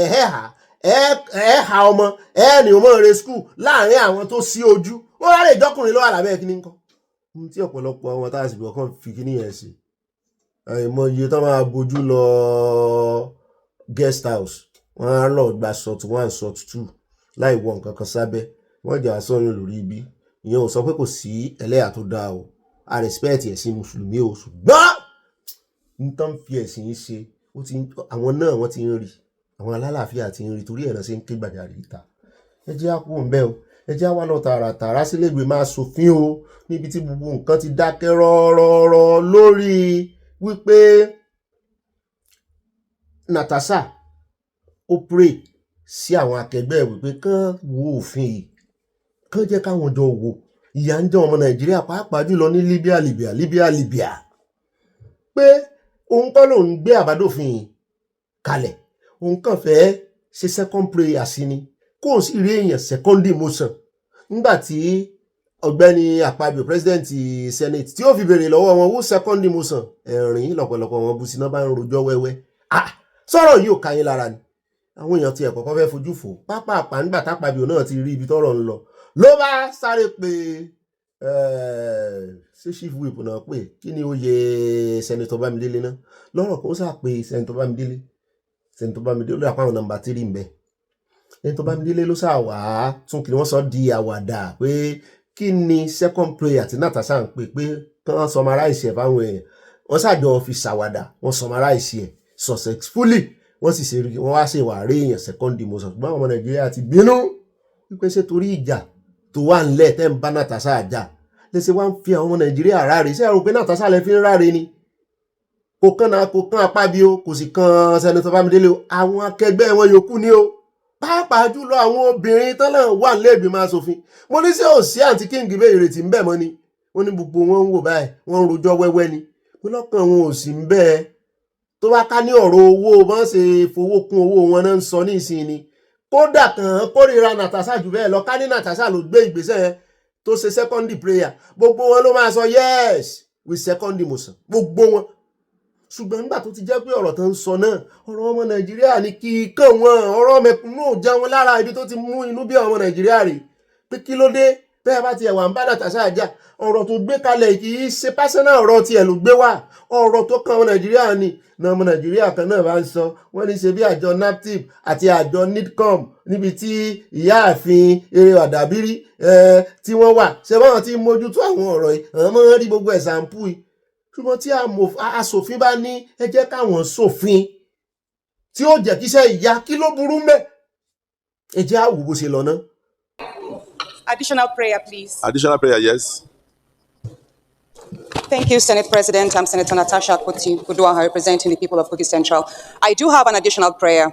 that the Nigerian Immigration and Prison Services should liaise with the Libyan prisons to repatriate Nigerian female prisoners who birthed children in prisons. This is born out of the fact that numerous Nigerian women who were sex trafficked to Libya and happened to escape the unworthy, unhuman situations were arrested and detained in Nigeria, in the Libyan prisons, and they are being used to satisfy the sexual urges of the prison warders and prison officials. It is a fact that many of our Nigerian women who found themselves in the Libyan prisons are pregnant, and many have given birth to children who live in the prisons. So I would appreciate the chambers and my colleagues do approve this so that children, innocent children who are of Nigerian heritage, do not suffer with their innocent mothers, that they be brought back to Nigeria. Thank you. Any seconder that we should urge the Nigerian Immigration and Prison Services to liaise with the Libyan prisons to repatriate Nigerian female prisoners who birthed children in Libyan prisons. All right. Any seconder? Any seconder? Yes, seconder, the leader of the Senate. Mr. President, very distinguished colleagues, I rise to second the additional prayer as most ably moved by distinguished Senator Natasha. Repeat the additional prayer so that people will understand. Well, ó náà láti rí yẹn o bó ti ẹ̀jẹ̀ wípé Senator Bámidélé pàpà repeat ẹ̀ wọ́n summarize ẹ̀ ṣùgbọ́n tó ń bí àwọn Nàìjíríà nù ni wípé kí ló fà á tí wọ́n ṣe dákẹ́ láì ṣe pé èèyàn kú pé èèyàn bá kú náà wọ́n fún èèyàn ní 1 minute ńbẹ̀ pé kí ló fà á tán ṣe dákẹ́ tán rí èèyàn kankan sọ secondary prayer rẹ̀ kí sísọ ló ní motion ṣùgbọ́n lọ́rọ̀ kan o wọ́n ní àwọn kan bóyá ẹrù ní bá wọn nítorí pé prayer tí Natasha pray ń bẹ̀ wípé ó ní í ṣe pẹ̀lú harassment náà tún ni. ó ń gbèjà àwọn ọmọ Nàìjíríà tó jóbìnrin tí wọ́n ti fi ìbálòpọ̀ ṣe léṣe ń bẹ̀ tọ́pọ̀lọpọ̀ wọn sì lóyún tó tún bí ọmọ sọ́hùn tán ọmọ bàbá rẹ̀ ẹ rí wípé arákùnrin kan gan wà lẹ́yìn sẹ́nitọ́ Natasha kì í sára àwọn sẹ́nitọ́ o wọ́n sọ rẹ̀ fún yín ní ìsìn níbi tó ti dé sẹ́nitọ́ Natasha ti dé ibi tó ti dárúkọ sexual harassment báyìí arákùnrin ọmọ dúdú yìí ó náà rẹ́rìn ó rẹ́rìn ó dàbí pé ẹ̀rù ń bà wọ́n wípé ó tún ti dé bó bá ti dárúkọ sexual harassment báyìí ẹ̀rù máa bà wọ́n kì í sì ṣe tiẹ̀ ní sọ kò ní nǹkan kan ṣe nípa àbọ̀dà àpàbíò gan ẹ̀rọ àyà rẹ̀ ó mọ̀ ṣe kì wọ́n wà ní dákẹ́ èmi ò rí gẹ́gẹ́ bíi wípé wọ́n ń sọ̀tì Natasha o mo rí gẹ́gẹ́ bí ẹni wípé ẹ̀rù rẹ̀ ló bá wọn pé ibo ló tún gbọ́rọ̀ lọ ibo ló tún gbọ́ harassment ló tún fi bẹ̀rẹ̀ ẹni tójú rẹ̀ tẹ́lẹ̀ ń sọ kó bá tójú ẹ̀wọ́ lẹ́wọ̀n ní ìbọn bọ́ba kò so. ó náà lẹ́rí yẹn o gbogbo ojú gbogbo ló ń wo Nàìjíríà bí wọ́n ṣe ń ṣe gbogbo ẹ̀ wọ̀sọ̀ ó àdélọ́lá ní ìṣe wọ́n náà fẹ̀sùn kankan yìí wọ́n ṣe ní mọ́ fẹ̀sùn kan yìí ìjú àkó ń bẹ́ ìjú àlọ́ tààrà ọ̀dọ̀ bọ̀dà Délé Farotimi là ń lọ ilé yóò gbóná o sẹ́sàn ìfẹ́ gbóná o bọ̀dà Rotimi kò lá o àwọn máa ń mú life wire òtítọ́ náà máa ń dì mú negative àti positive ẹ̀ wọ́n fi kanra tó wá gbaná wọ́n sọ ségesège ọ̀rọ̀ sí àti gbogbo ọmọ Nàìjíríà wọ́n lẹ́yìn lẹ́wọ́ra yín rán tán fi mú yín mága tán fi gbé yín múgùn débí wọ́n ní sẹ́yìn ò rí pé wọ́n dájọ́ kan láìpẹ́ ní Canada tán fi ẹgbẹ́ APC àti PDP ìwé ẹgbẹ́ agbésùnmọ̀mí wọ́n ní sùnmọ́ kí iṣẹ́ bí wọ́n o wọ́n ní ẹ wo USA náà ẹ wo ipa tán kó nínú ìdìbò tó gbé Buhari wọlé pé àti bẹ́ẹ̀ ni gbogbo ẹ̀ tí ń wọ́ bọ̀ pé sẹ́yìn ò mọ̀ wípé amúkun ẹrù ẹ wọ́ ni ó lókèlè ń wò ẹ wò sàlẹ̀ bọ̀dà Délé ẹ̀ fi sàlẹ̀ hàn wọ́n ní sàlẹ̀ ọ̀rọ̀ lẹ́gbẹ̀ẹ́ o wọ́n láàbòmú àbòmú a mọ̀ pé ọ̀rọ̀ Nàìjíríà ó ti bá ìbòmú dé ó yẹ ganu sí máìkì ẹ bá wa sọ ìjà ààrẹ gbòòrùn gbogbo ọ̀rọ̀ Nàìjíríà ọ̀rọ̀ ọmọ Nàìjíríà ní odò. Asking the same question, when can it be said that a state has failed? When is a failed state? This question was initially provoked by a video Mama P, I believe she's called, a beautiful firebrand sister who speaks truth to power without blinking. I saw a video of her. I've seen the same video she was highlighting, showing terrorists having press conferences, heavily armed, attending press conferences with our soldiers in attendance. And I'm certain that we would have had members of the DSS and other paramilitary and security forces, usually in attendance at this show of shame, where terrorists, non-state actors bearing arms that are by far more sophisticated than the ones borne by our own soldiers, they will be in attendance, and there will be the press with camera, and the terrorists will grant press conferences. Pictures will be taken with sophisticated arms, presented in more or less like what you call trooping the colors, showing exactly what you got, like a parade of some sort. And whilst this has continually shown me the impotence of the Nigerian state, its complicity, and its readiness to mollycoddle evil, I hadn't really had it slapped in my face like I found when I was watching the video by Mama P. What was it? She was drawing attention to the fact that, she has a very graphic way of expressing herself. But she brought home the reality of the failure of the Nigerian state. She brought it home to me in broad relief. It became very impossible to ignore the incongruity of armed terrorists supposedly negotiating or dictating peace terms. But the particular one was of a terrorist who was giving a press conference emphasizing the fact that, look, I've let go of about 40 victims, so please be careful how you don't dare to come near my camp. The guy was vibrating. And Mama P was running a commentary in the video. And it slapped me. You know how it is when something is right there in front of you. You've become acculturated to it. I've spoken often of those who live close to sources of foul odor, maybe like public toilet or refuse dump, and how they become desensitized to the smell, and they would carry on living, eating their meals, living their lives, right there by the offensive odor, because they become acculturated to it. But when I watched the video, it brought it all back to me. I've commented variously on the fact that Nigeria is a failing state if it hasn't failed already. But that particular video, all the pictures I'd seen in the preceding week, all brought it home to me. And it reminded me of Campbell's prognosis. Campbell was the American ambassador in Nigeria at some point, and he had said that Nigeria was going to fail, I believe, by 2016. That was his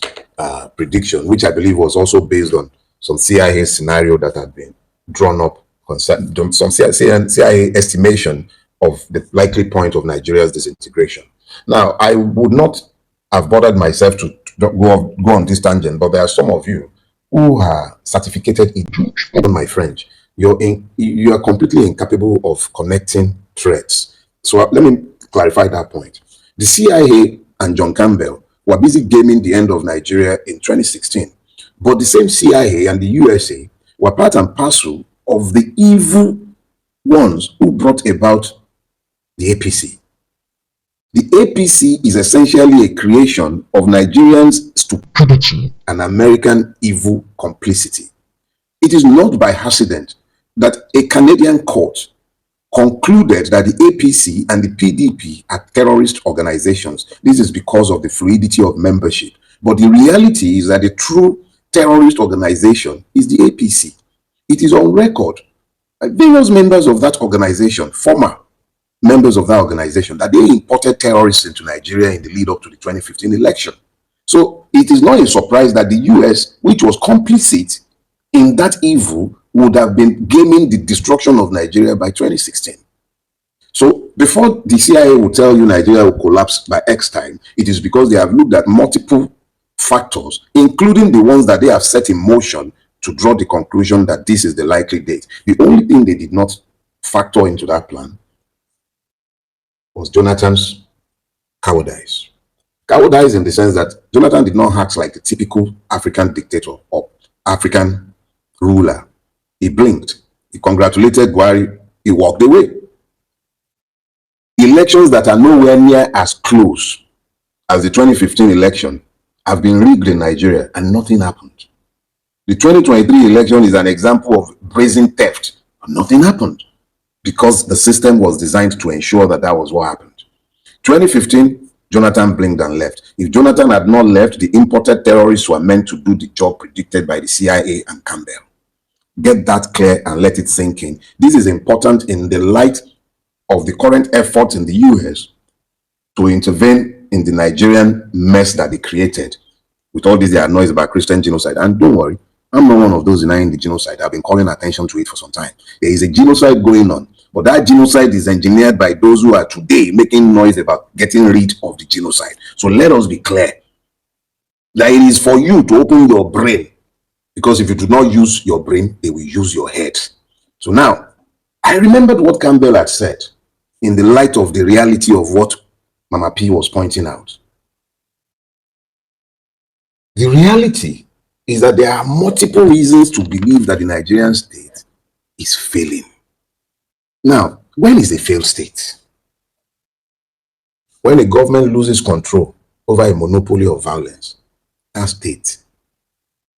has failed.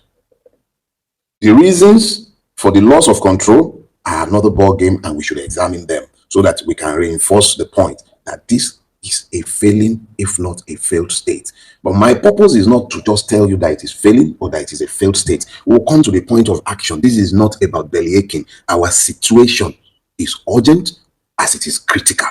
But it is critical and of critical importance that the lesson sinks into your head so that we are not arguing facts, so that once we are done settling on diagnosis and we've stopped arguing facts, it becomes easier to deal with treatment. Diagnosis first and then treatment. When is a state said to have failed? When this government have lost control over a monopoly of violence. Look at the Nigerian state. For various reasons, the Nigerian state has lost control over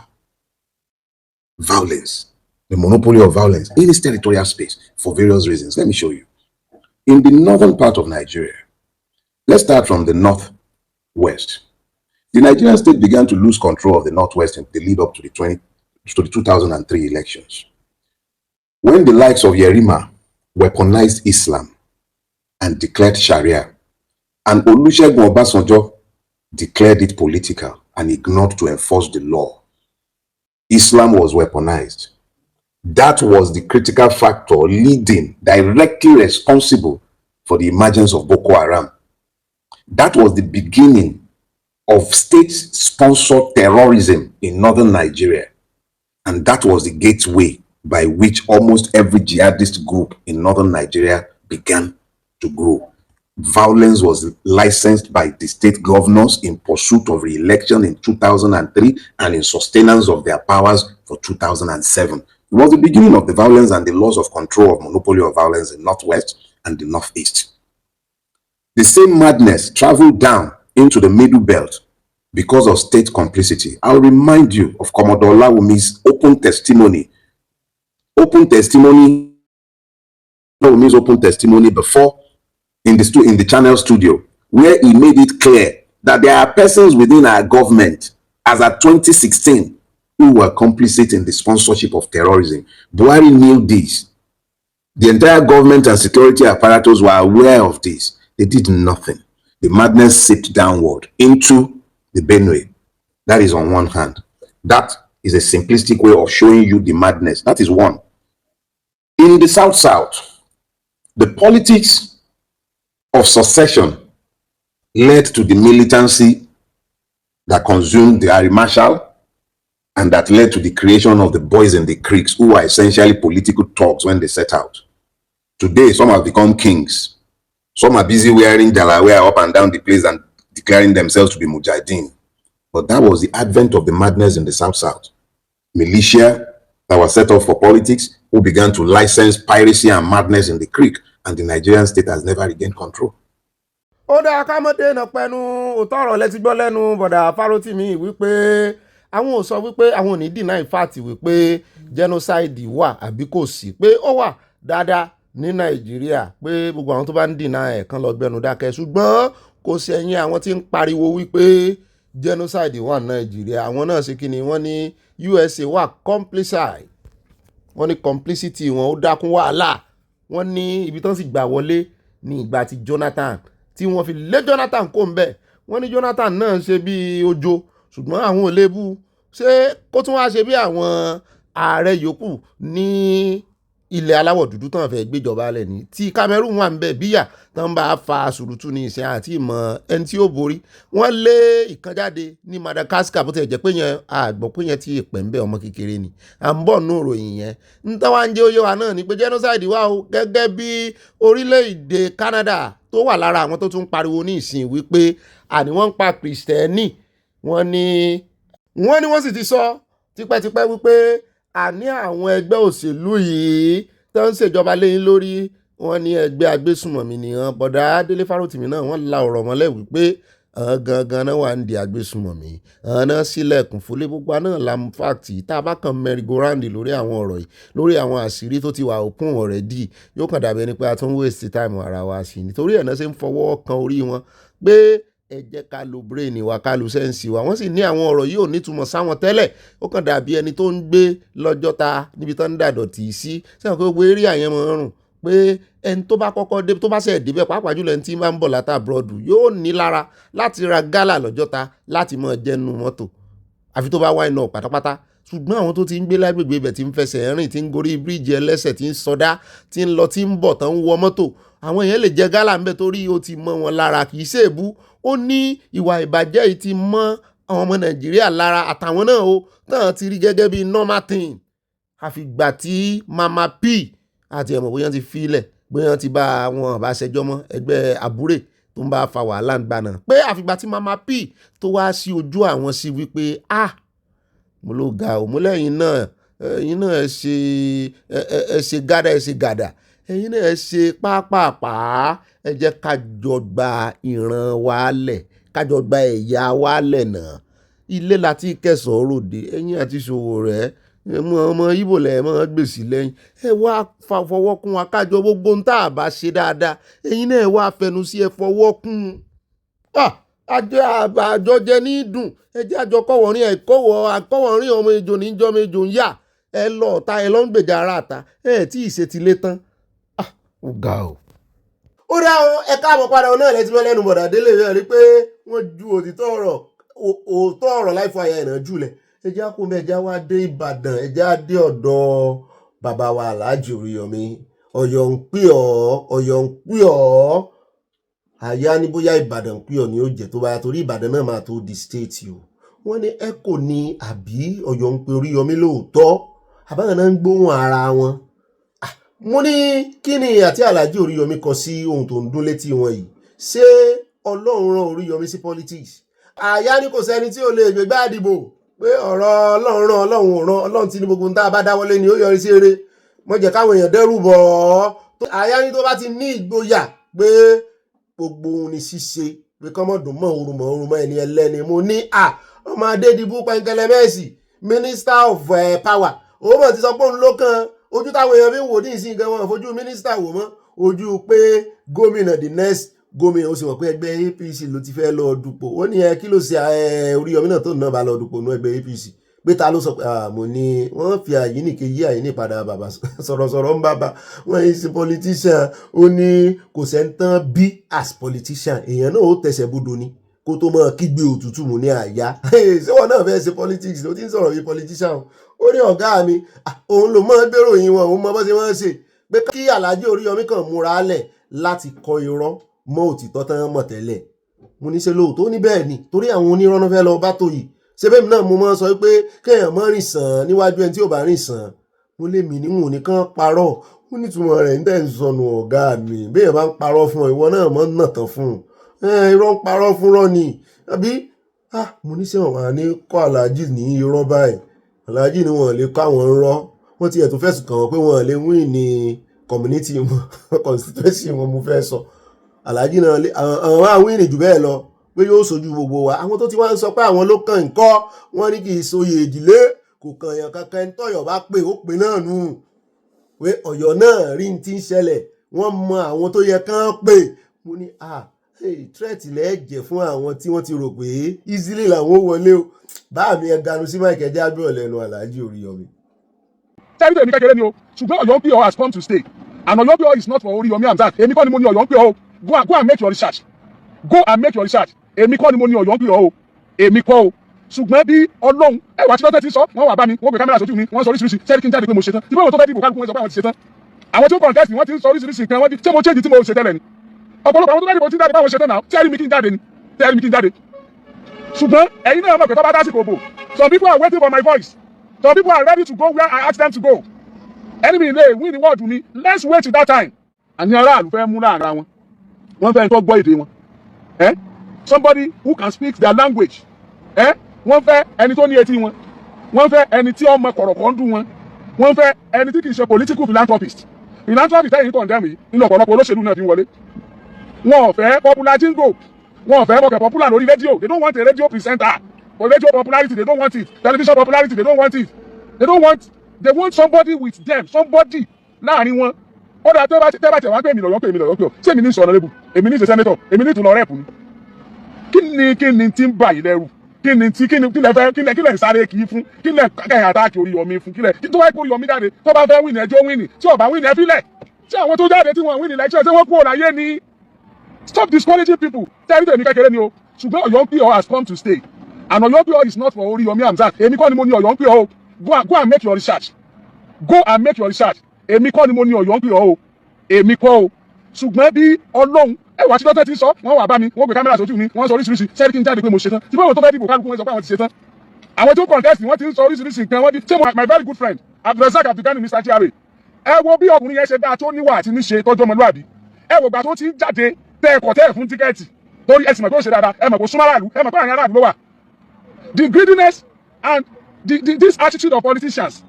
láti máa ṣẹ́ẹ̀dì àwọn èèyàn tó lè ṣe dáadáa tó jẹ́ pé wọ́n kẹ̀ mọ́ gbé tó wù wọ́n lé wa lórí iná aráàlú láwọn ọ̀fẹ́ it is not for Oríyọmí Hamzat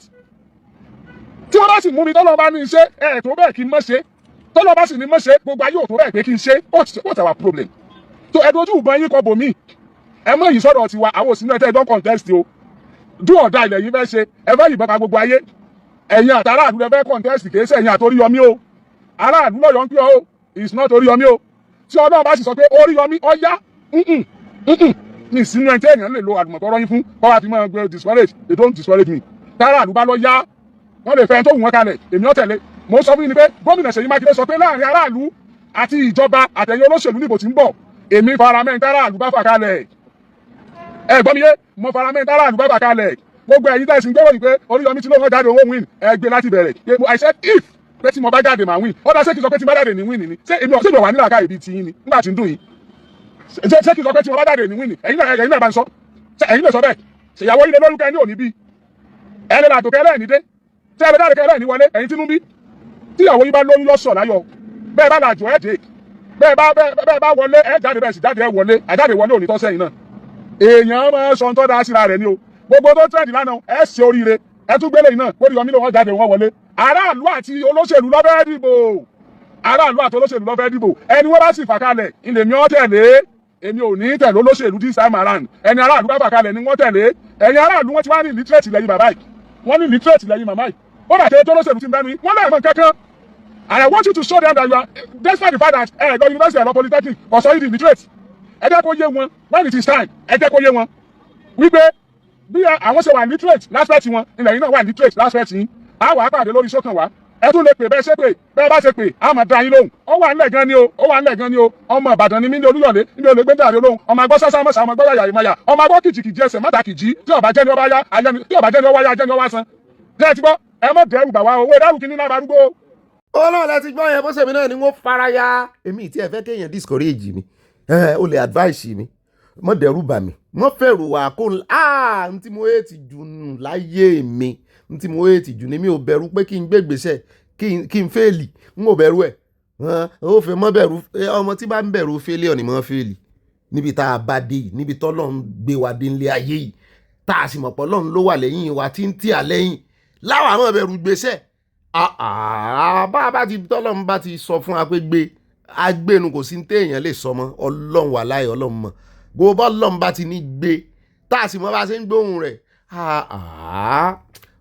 bá a bá ti gbé kò sí nǹkan kan àwọn èèyàn ó gbé tẹ̀lé a. Ọlọ́run mọ̀ ni mo dá ògo ọpẹ́ padà sọ́dọ̀ Ọlọ́run Elédùmarè. ẹ mọ́ discourage èèyàn o, mo ti ẹ̀ mọ̀ pé kò sí discourage àǹbí àmọ́ encourage torí ẹ̀yin lẹ́ encourage wa débi táwa gan dé lónìí yóò sì yẹ yín kò ní í yẹ ẹ lẹ́mu lọ́ọ̀fù gbogbo yín. bàbá wo Oríyọmí bọ́lọ́run bá ti ní ẹgbẹ́ gbèsè ẹgbẹ́ ẹ má jẹ́ kéèyàn kankan dẹ́rù bá yín ká má dùn mọ́ orúmọ yín. ṣùgbọ́n ẹ bá rí èèyàn tó fún yín advice tí ò fi ẹ̀rù sí advice rẹ̀ tí ò sì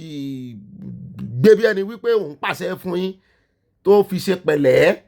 tó jẹ́ pé pẹ̀lẹ́ lákò lábo lè tẹ́tí sí i. ṣùgbọ́n bá ti ń di pé ó ti ń dúnmọ̀ orúmọ yín ó ti ní léṣe kínní kan kì í sóun ló dá yín o. ṣùgbọ́n ní tèmi àtàyà Ọ̀yọ́ ò pè wá o. àwọn olólùfẹ́ wa àwọn àmọ̀mọ́ wa àwọn náà ṣùgbà yí aká àwọn náà máa ń pè wá lójoojúmọ́ wọ́n sì ń pè wá síre sáyọ̀ náà ni àti sáìkú baálé ọ̀rọ̀ ní gbóhùn ìbànújẹ́ létí yín. ó dá ẹ káàbọ̀ padà òun náà lẹ́tí gbọ́ yẹn o. wọ́n ní gbogbo igi tí elébèjẹ́ bá dáwọ́lé dídún ní dún gbogbo àdáwọ́lé bàbá yóò yọrí sí rere àti tàwa náà torí àrùn orí kàn wọ́n eré ó mọ̀ bá wa náà. bẹ́ẹ̀ náà ni àti ìrìgbọ́ lẹ́nu wọn gbogbo èyí tẹ́ ń béèrè pé ká bá yín béèrè ká ṣe ìwádìí àti ṣe wọn bá ìwádìí tá a lè ṣe o wípé san fún Adédoyin ní presidential pardon àrígbọ́ wọn fún kò kàn o. àdúrà ni ẹ mọ̀ gbà pé kó mọ̀ kàn o. ògo tó bá fẹ́ gbẹ́jọ́ lọ kó gbé lọ. hòtẹ́ẹ̀lì ẹ̀ ní Timothy kú sí kó sì ṣàlàyé kó wọ́ ọmọ rẹ̀ jáde kí ni nílé ọmọ rẹ̀ tó fi ń sá lọ wọn àti ìrìmú náà láti jọ yìí. ó dáa àti ìrìgbọ́ lẹ́nu bàbá wa Oríyọmí pé bẹ́ẹ̀ ló sì rí o. so ẹjẹ́ àárẹ̀ ìfọkànbalẹ̀ ẹjẹ́ àkó ń bẹ ẹjẹ́ àwa lọ tààràtààrà sọ́dọ̀ ẹjẹ́ à lọ sọ́dọ̀ Okpebolo níbi tá a ti gbọ́ tán sọ wípé kí ló dé tí Okpebolo ń pa á láṣẹ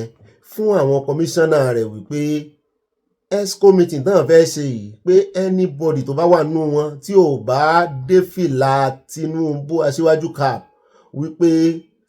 òun ò ní jẹ́ kó wọlé o. No entry to ESCO meeting without wearing Tinubu's aṣíwájú cap. mo ní ṣébi tí ọ̀rọ̀ ìwà dé ibi tí òṣèlú dé Nàìjíríà lélẹ̀ irú rándanrandan ò lélẹ̀ irú shameful wo lélẹ̀. wọ́n ní gbogbo wọn náà fẹnu kò sí wọn náà sì pàtẹ́wọ́ fúnra wọn ń bẹ̀. ẹ jẹ́ àwò sí sọ. You see this cap? I will not forgive any commissioner that is not wearing it.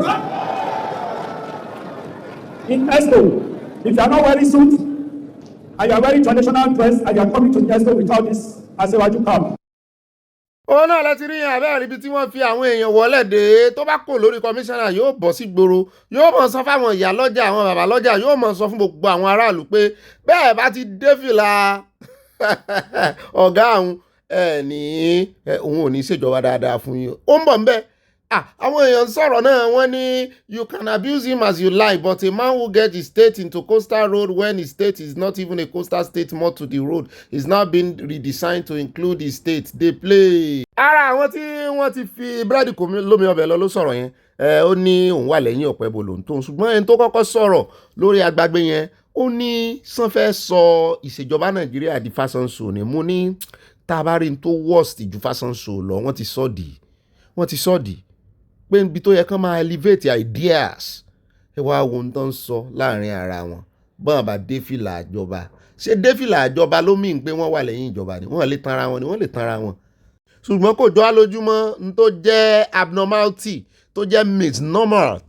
tẹ́lẹ̀ lójú àwọn èèyàn tí wọ́n máa rí wá ní eléyìí ò dáa kò sẹ́ tí ń sọ̀rọ̀ sí mọ́ gẹ́gẹ́ bí bọ̀dà farotimi ṣe sọ gbogbo ẹ ti di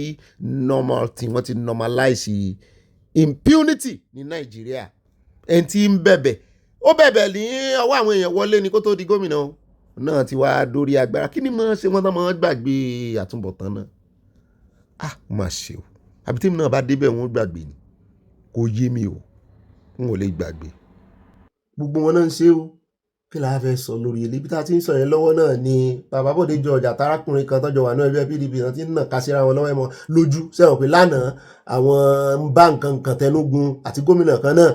tó ṣàjẹ́ ti East wọ́n ti darapọ̀ mẹ́gbẹ́ APC làákùnrin wa járe pé ṣé wọ́n kìlọ̀ fún bàbá Bọ́dé George àwọn náà ó sojú wọn wọ́n jọ àwọn àgbààgbà ẹgbẹ́ PDP nìyẹn pé kí ni wọ́n ń blame àwọn fún wọ́n marginalize àwọn ti kìlọ̀ fún wọn wọ́n jọ jókòó báyìí ni o wọ́n jọ host wọn ni o kì í ṣe pé wọ́n jókòó papọ̀ o ṣùgbọ́n wọ́n jọ host wọn on the same program ẹ jẹ́ àjọ gbọ́ bọ́rọ̀ sí lọ. Okay, well, Shagun, let me. Chief Body George is a man I have so much respect for. In fact, till tomorrow I'll still have that respect for him. Because of his character. But sometimes when my father did not understand something, I have to correct him. He mentioned Iroko. Any Iroko that is not properly managed, that you allow, devouring ants to visit, be rest assured that Iroko will go down. That is what is happening to PDP. So PDP, has it gone down or is going down? It has gone down. I want to tell him that he should understand it that we are leaving PDP because we are convinced that that party is dead. And he was there when they were humiliating Mba and humiliating the entire leaders of Southeast. And we have to put it on the table and check which other party has the interest of the nation and the interest of Southeast at heart. And we found APC as the party that has our We need to go. Chief Judge, let me give you 30 seconds to respond because we need to close. Thank him so much. Yeah. Okoye, how many times did I call your name? How many times did I talk to you outside the chambers of the party meeting? And I advised you as an old man, as an experienced man. I spent 10 years in the working committee of that party. And I advised you, the time this fellow was extremely rude to you, I said, calm down. You will get over this. It is not a private thing, it's a party issue. And now, you and Anyang and Wike and all the others are now heading in the same direction. You know what that means? When you get into that citadel, how would you... ó náà lẹ́rìí yẹn o ẹgbẹ́ PDP ti yòrò tán ṣùgbọ́n bọ̀dà Ṣèyí Mákindé wọ́n sì ń fọwọ́ ẹ̀ gbáyà pé kò sí nǹkan kan tó ṣe àwọn kò séwu ló kọ àwọn àfigìrì àparò wọ́n ní àwọn wà bí ẹwà ó dà àwọn wò ẹ jẹ́ á kó ń bẹ̀ á fi wọn pa wẹ̀dẹ̀ àti wẹ̀dẹ̀wẹ̀dẹ̀ ẹ jẹ́ á wá lọ sí ọ̀dọ̀ àǹtí tí ó fẹ̀sùn ẹ jẹ́ á wá lọ sọ́dọ̀ àǹtí tó fẹ̀sùn kan Reverend Sister tó fẹ̀sùn kan Fada lánàá pé Fada fẹ́ mọ́ cháchú ṣẹ́wà òun ò sì gbà wọ́n léwu ní skul wọ́n rusticate òun wọ́n jẹ́ kó mẹ́rin jáde àwọn eléyìí sì ti wá dé ní ìsìn wọ́n ní kò fẹ́rí kankan hàn wọ́n kó lóun fẹ́ rí hàn wọ́n títa la fẹ́ gbàgbọ́ ní ìsìn ẹ bá ń tẹ̀sílẹ̀ agbẹ́rẹ́jà gbọ́ àtótónu tí apá kejì náà ṣe ká tó mọ̀ ń tà sọ lé lórí. I'm trying to lay the background to all these things. So when she submitted her letter to the Vice Chancellor, signed by her on the 2nd of July, a committee was set up by the Dean of the Faculty of Natural Sciences, a distinguished professor, headed by a doctor, made up of 4 people, a woman and 3 other persons. And then she was invited, and then she was asked to provide this evidence that she said she had. She never provided any.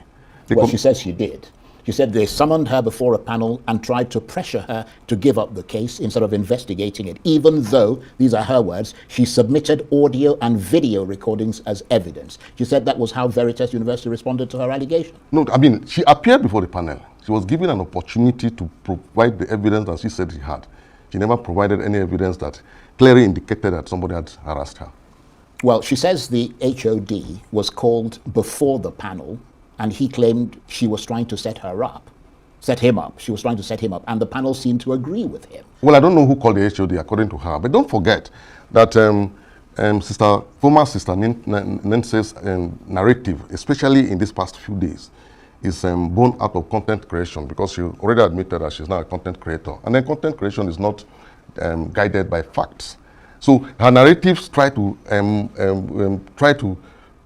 justify those wide allegations that she made. No, well, the point I'm making is that she says she has audio and video recordings. Actually, she said that she also recorded some of the proceedings of the panel. And that is where she says that she has evidence that they were trying to pressure her, that she recorded some of the proceedings of the panel, which may eventually end up in the public arena. I mean, doesn't that concern you? And perhaps you guys should make strident efforts to try and see that evidence from her. We gave her the opportunity to provide us evidence. Otherwise, it might go out in the public. No, I mean, we don't have anything to hide. Veritas University has a very robust policy. I think it is important for you to know, and the members of the public to know, that from the lowest staff to the Vice Chancellor, you sign an undertaking abiding by those robust principles against sexual harassment. And then it was not just because we wanted to add numbers to that. We wanted to provide a context that if something happens, we refer to it.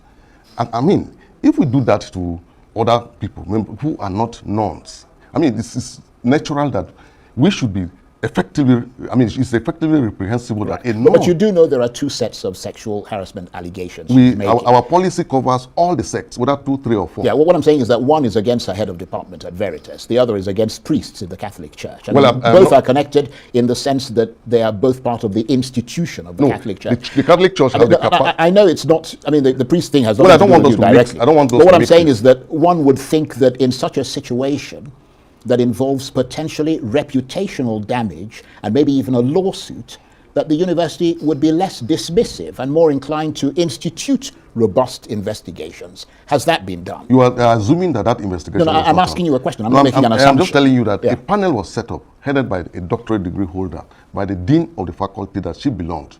robustly discussed all these things, gave her opportunity to provide those evidence. She never did. Well, she said that in addition to... Sorry, sir, that is her word. Yeah. I mean, I'm telling you from the position... No, I understand that, but that's your word against hers. Just like her word against me. Maybe what you should do is provide a record of the panel that you set up and all the stuff. I have all the reports of the panels. Can you understand, though, her frustrations? A young woman barely out of her 20s, who was a nun, professed to the profession of being a reverend sister in the service of Christ, facing the full might of a major Catholic university and the institution of the Catholic Church, and feeling as if she's pushing against an implacable wall. I'm not saying she's right. I'm saying that is what your university ought to bear in mind when you're dealing with a single young woman who's a nun. And that's why you ought to come out in your investigation in full support of her, to ensure that you exhaust the entire process of investigation. We do not have the luxury of manufacturing evidence for her. She made the allegation. The onus is on her to prove it.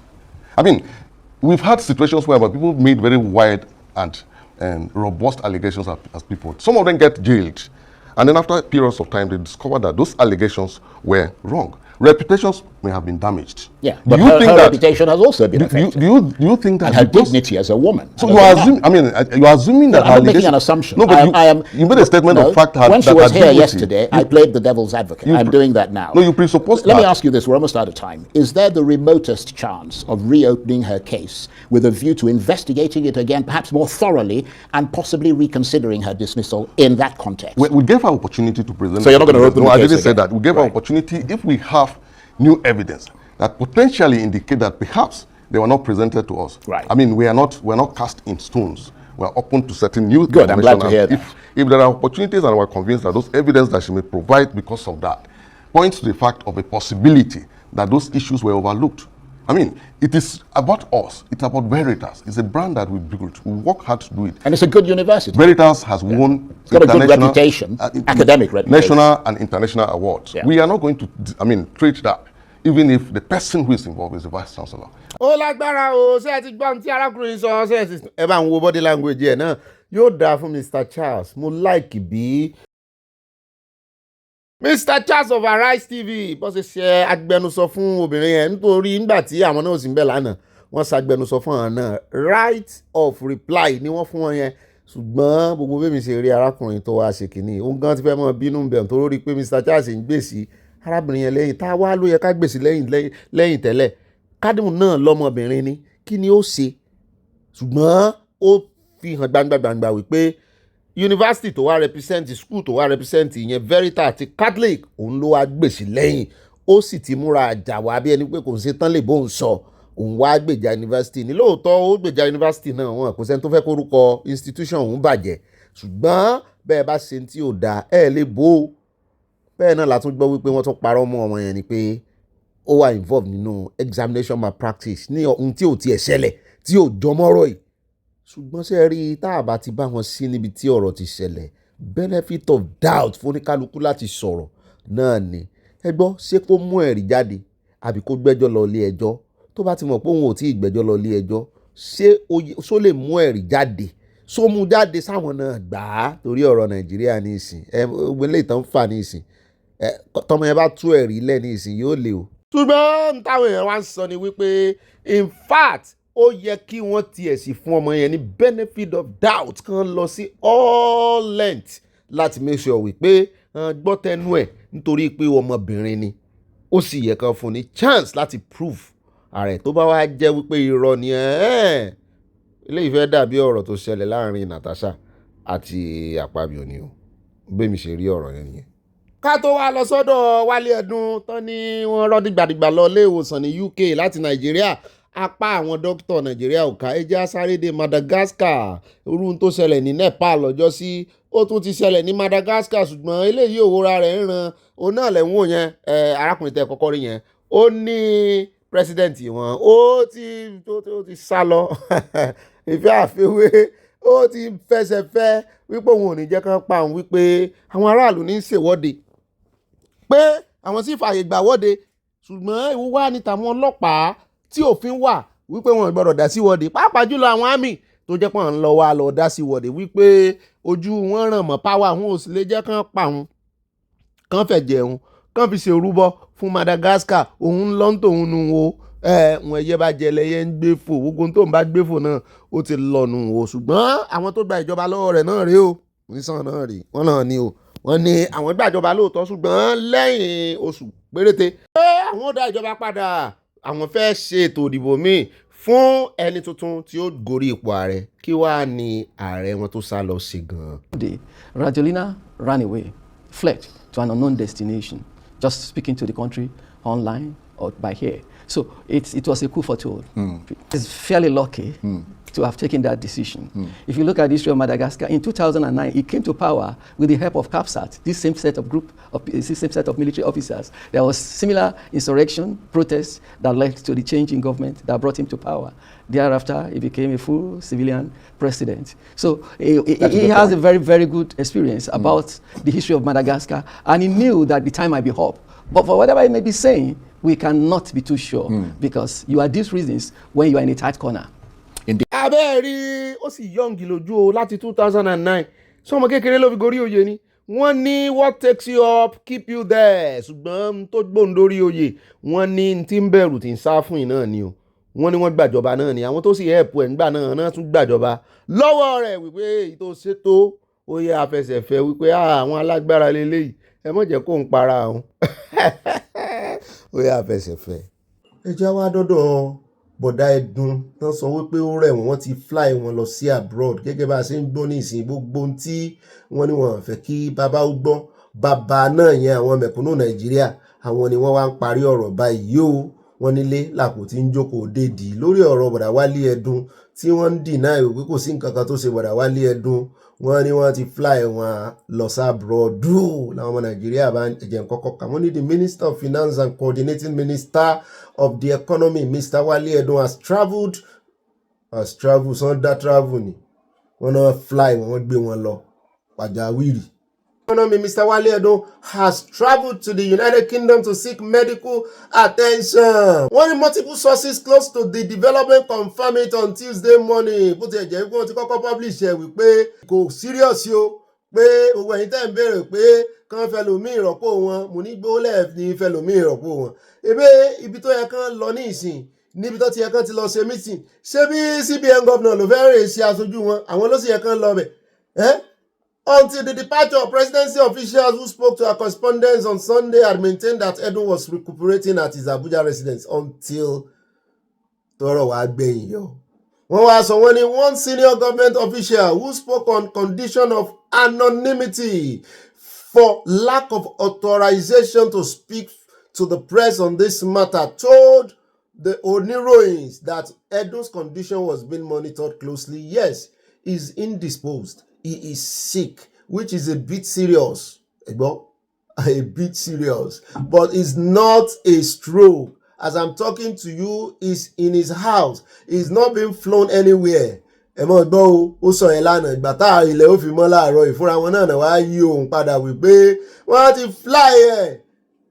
Bọ̀dà Báyọ̀ Ọ̀nànúgà náà sì jáde wípé yes, he's indisposed. Wálé Ẹdùn is about 69 years old. He suddenly fell ill. As we are talking, he's in Nigeria. He's recuperating. He's around. Ọ̀nànúgà said. Ṣùgbọ́n báyìí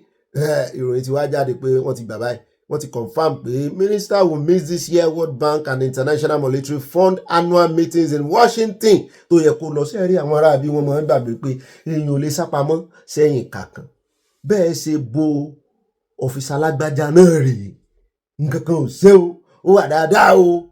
nǹkan sì ń ṣe tá a sì wà gbọ́kú rẹ̀ lójijì Sowore yìí náà ló kọ́kọ́ gbé iléeṣẹ́ rẹ̀ jáde.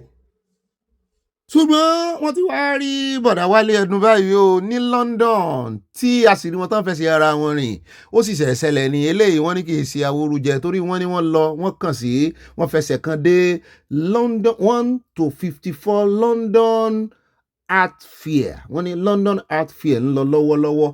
pé wọ́n wà ń bẹ̀ wọ́n lọ ọbẹ̀ àṣírí fọ́nrán rẹ̀ mo wá òpè sí ìṣètọ́dún tó kọjá àbí tí ìdún ta wọ́n ní rárá wọ́n ní agbọ́ dáadáa agbóhùn lẹ́nu wọn ní ìsinyìí o àwọn èèyàn ti ń sọ̀rọ̀ sí Sowore wọ́n ní Sowore òrè lè gbé òun ni Ọlọ́run ló mọ̀ láti tètè rọ̀bdéètì káà náà tó jùrò yìí o Ọlọ́run ṣeun tá a mọ́ wádìí gbogbo nǹkan dájúdájú ó dá ẹjẹ́ àjùsí ẹjẹ́ àgbọ́ bí wọ́n sì sọ̀rọ̀. Nice to meet you, sir. Nice to meet you. Wonderful. Look at this amazing collection here. Yes, very much so. I've got a few days off rest, but can't stay locked up in the house, so Yes. coming to enjoy this beautiful exhibition. Thank I you. understand it's on just for a few days. Yes, that's And, right. Feast should- your eye and your soul. Thank you very much, exactly. And I'm happy to see Nigerian artists on display, Yes. telling their story to the world, and especially our young artists in particular. So it's a real pleasure to be here, and thank you for all that you're doing. Wonderful. We're also happy that we support Nigerian artists as well in our gallery. So yes, Where we are do. your galleries? We're in Cape Town. Okay. Just one gallery in Cape Town. Yes. So and we're so happy to be your neighbour here. Yes, we are. We worked together. We collaborated together before in the past. So Yes, that's this right. was So this is a very is happy lovely. coincidence. Isn't it just? We were so happy to see each other. It continues to be a time for African arts, time for Africa. Yes. So, It's time to show the world our Obviously, incredible obviously. sources of And talent. I think the world is interested more and more. Thank you for coming here today, sir. This is a preview on the 15th, but it opens to the public tomorrow on the 16th. But we're happy that you're recently present. To be here. We came from Lagos over the weekend. We are working with 3 young artists who actually created this from Lagos, shipped it over to get to a global audience. We found that Nigerian culture is big. They love us. Like even we set up today for tomorrow, but we've already started seeing people really attracted to Avise's work and asking about the technique. From Lagos to the world, really. Yes. So for the next, it's on from the 16th to the 19th, and you'll have this big traffic just coming through and seeing what we do and us sharing the magic of Nigeria with the global audience, really. But you can see that there's something there that's unique, that's really expressive, and it can be Nigeria for sure. And very contemporary, very good. Honestly. So thank you, sir, for coming. I really appreciate it. Thank you for the preview. I appreciate the opportunity, and as always, we're ready to support privately, publicly, whichever way we can.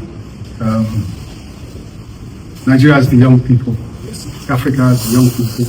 and so the stories and the expressions are going to come from Nigeria, from Africa, from Lagos. ó náà lẹ́tí rí yẹn o wọ́n ṣe ń sọ̀rọ̀ tán lọ tán bọ̀ lèmi àti àyà tá à ń sọ ẹsẹ̀ wọn ọwọ́ tán kìbàpò lẹ́ẹ̀kan wọ́n yọ àrí pé eléyìí kì í ṣe ọ̀rọ̀ stroke o bóyá wọ́n sì rí fìrìfìrì rẹ̀ lọ́lọ́run ti sáré kún ọyọ o a jẹ́ pé London ni olùgbàlà wà fún àwọn politician Nàìjíríà tó bá ti dọ̀rọ̀ lera. ṣé wà transparent nípa health yín àwọn kan ní wọ́n ti kó sẹ́sáyà jù ní wípé so easy ni pé àti defend irú ìjọba kò easy èyí ó fẹ́ kú yóò fẹ́ lá gbọ́lẹ̀ tó bá fẹ́ kú ló fẹ́ kú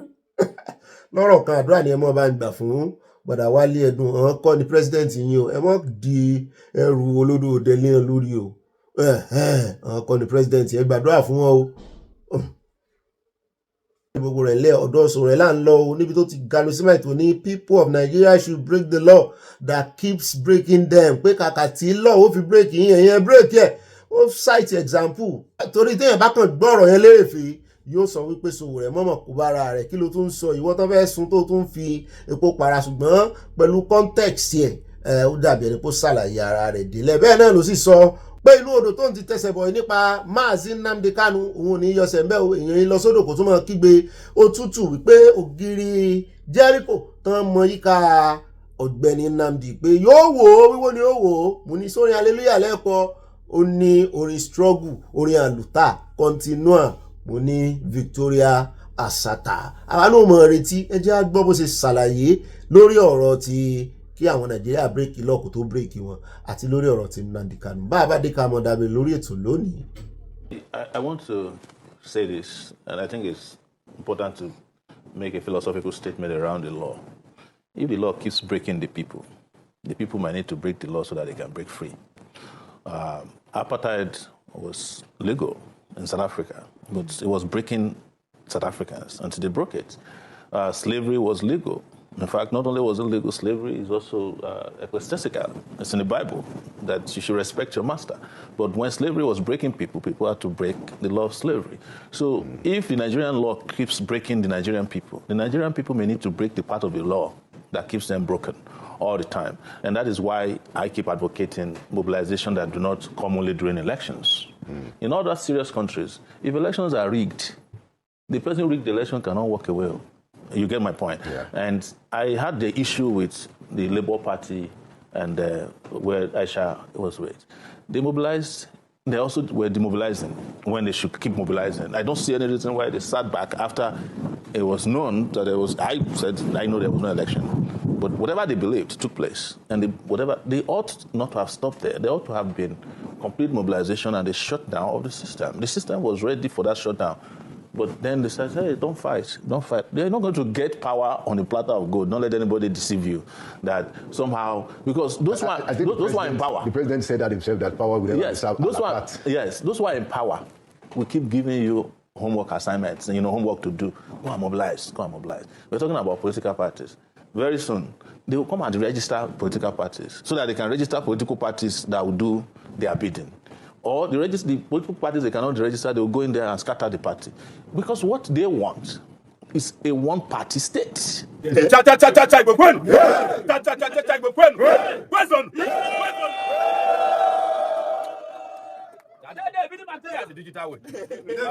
are here not to waste your time because we don't have time anymore. We have actually run out of time, but they are lucky we have not run out of patience yet. We are here to give you the good news that Nnamdi Kanu might be on his way to freedom. But we have one more step to take. Those of you who are Christians, the wall of Jericho. When it was about to fall, there was a command that we must march around it. And that's what we are doing on October 20th. That wall of Jericho that has been keeping our brother away from freedom, we want to take it down. Amen. By marching on Aso Rock Villa on Monday. Next week. We have decided that nothing will stop us on that day. And what we are doing today is a mobilization and awareness and conscientization for that day. And we are here to plead with you to come with us. We are here to plead with you to take a break on Monday, even for a few hours, to join us so that we can have the mass movement. It is what Bob Marley calls Exodus, movement of the people. Ẹ káàbọ̀ padà o àní rí jù báyìí lọ́nà ìròyìn tòní oníyan sí ọlọ́bẹ̀ sí ó gbẹ̀yìn tẹ́ fẹ́ bá wa jẹ́ ẹ̀sìn adúpẹ́ o báyìí ẹ̀ bá rí ẹ mọ́ bá a pín fáwọn olólùfẹ́ yín bẹ́ẹ̀ náà ni ìmọ̀ràn yín ó ṣe kókó ẹ mọ̀ jù ojú 5 lines lọ ẹ jọ ẹ mọ̀ pé a máa ń fàgbà rẹ ọmọdé jẹ ni mo kéré sí yín wò tó sófin ṣùgbọ́n ẹ jọ̀ọ́ ẹ mọ̀ jù mọ́ ojú 5 lines lọ yóò yá kò ní yẹ ẹlẹ́wàá rìn bára wa ṣe o wọn ò ní gbọ́ bí sí yẹn ní gbọ́ sí mi náà ire ayọ̀ àtàlàáfíà la fi pàdé lọ́la láti ọ̀nà ìdúbà. God bless you. Have a great day.